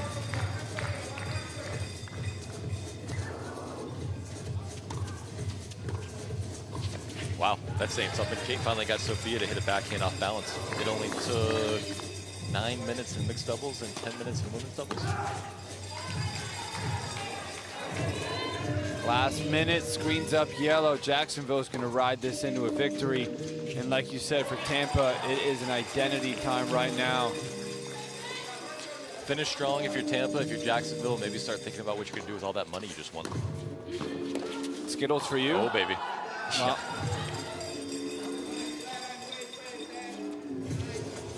yeah, hopefully the players start knowing they can bribe me for compliments during the stream if they start bringing bags of candy over. I am easily bribed. yeah, you even took that Starburst off the ground last night. Just Rapper was on. The Rapper was on. If you find a Starburst on the ground, it's fair game. It's all good.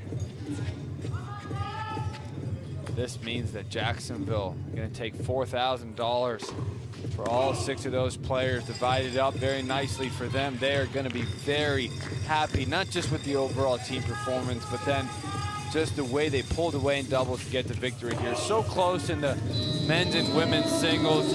The huge roar by Martin giving his teammate a hug. Sophia Johnson, what a performance from last night to today. In the singles, it was just impossible to tell who was the better team.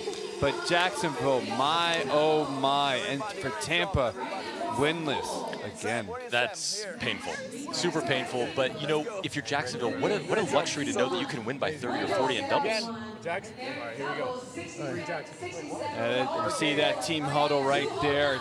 Team Jacksonville taking home $8,000. Tampa only got 4. I know they lost, so they at least get something.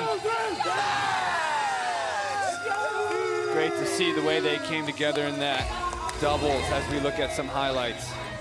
Right, so sometimes you lose a bolt, and sometimes someone wins a bolt. This was Jacksonville winning the bolt. Huge serves, great volleys. Honestly, Martin and Sofia, like, I don't know how they're going to lose very often if they're playing together. They look so, so good. Kate there, that was actually a little bit of a pivotal point in the middle of the bolt where there's going to be a quick 4 points. But ultimately, I don't think it would have mattered much. Look at that shot by Martin there. The energy after, too, so good. Yeah, and it's going to be interesting. Norris, I thought he had quite a few opportunities with the +2s. Just played a little too casual, but still, I mean, Martin with some unbelievable forehand, and then the way Sofia took the backhand there, got things off with the men going. Sam had a very good start today, but Tampa KP Panu with his second appearance after last night. Great job bringing them back in as Sam hit that winner +2 to help them win the men's portion and give them $4,000 right there. We get into the women's, and it was tight. Sion played the entire time. Jacksonville going back and forth with Annabelle and Sophia trying to figure it out. Still interested in why Alejandra Cruz didn't get in. She's an unbelievable player, but so close right there. Annabelle had that last point to tie it up, but didn't get it. But then when we got to the doubles, you know, the men right there, Max and Martine, what a team when they're flowing around like that. They brought so much energy. And then into the women's doubles, they kept it going. Sophia with some absolutely massive backhands, and it just sealed the deal for them to win overall 233 to 209. What a performance. And let's go down to the two that really sealed the match, Martine and Sophia with Kelly. They absolutely did. The closers right here of what was a very close match going into doubles. But what is it about your team that seems to hit another gear when you guys take over the doubles bolts?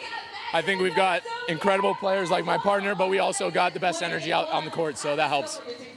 Incredible, he called you. What did you think? Today looked like you were more comfortable out there. Yeah, I think the yesterday really helped. It was my first time playing with Martine, so playing with a new partner is always very different, but today was like the best we played, so I'm really happy with how we played today. What's the best part about playing with his energy on the court? The energy, I mean, it helps me like be confident, like that's why I can go for my shots and hit my backhand because of him, so it really helps. What did you guys feel like was the biggest difference in this one outside of doubles, how you were able to keep it so close and then pull away? I think we never let it get away from us, so no matter, even when it was close or when they were up, they weren't hitting too many 2 points, and that's when, especially in the doubles, we were able to just kind of take the lead. Well, you guys go enjoy this one. Thank you so much. Thank you. Thank you. Guys, back to you. Thank you, Kelly. J.Y. Obona, Jonathan Stokey here. Do you think that it was the energy that really defined it? I mean, again, chicken and egg. I'd have a lot of energy if I saw Sophia hitting returns like that too, right? And I was getting high forehand volleys. But the crazy thing is, Tampa almost won both singles, and they got crushed in the overall match because their doubles is so good at Jacksonville. So it'll be interesting to see if teams moving forward start to focus on doubles a little bit more. Yeah, just one quick thought right there with Tampa. What are they going to do next time? What do they got to work on? I mean, I do think that you saw Nori kind of hanging his head a little bit. I think they have to find some combinations that work for them. I'd like them to continue to have Kate be a little bit more aggressive. So she came in a little tentative, but also she hadn't played any singles, so that's tricky. So finding the right combinations, finding the right offensive formations, and then having a plan in place for, hey, if it's not going well, what is our second strategy going to be right away? Well, Jonathan, great to have you here this weekend. And for those of you, thank you for joining us on Peachtree Sports Network, Twitch, YouTube. Make sure you join us next weekend. We'll be back Saturday and Sunday once again. Intense League. Thank you. I'm J.Y. Obone. See you then. By the rollout in 3, 2, 1. Roll the rollout.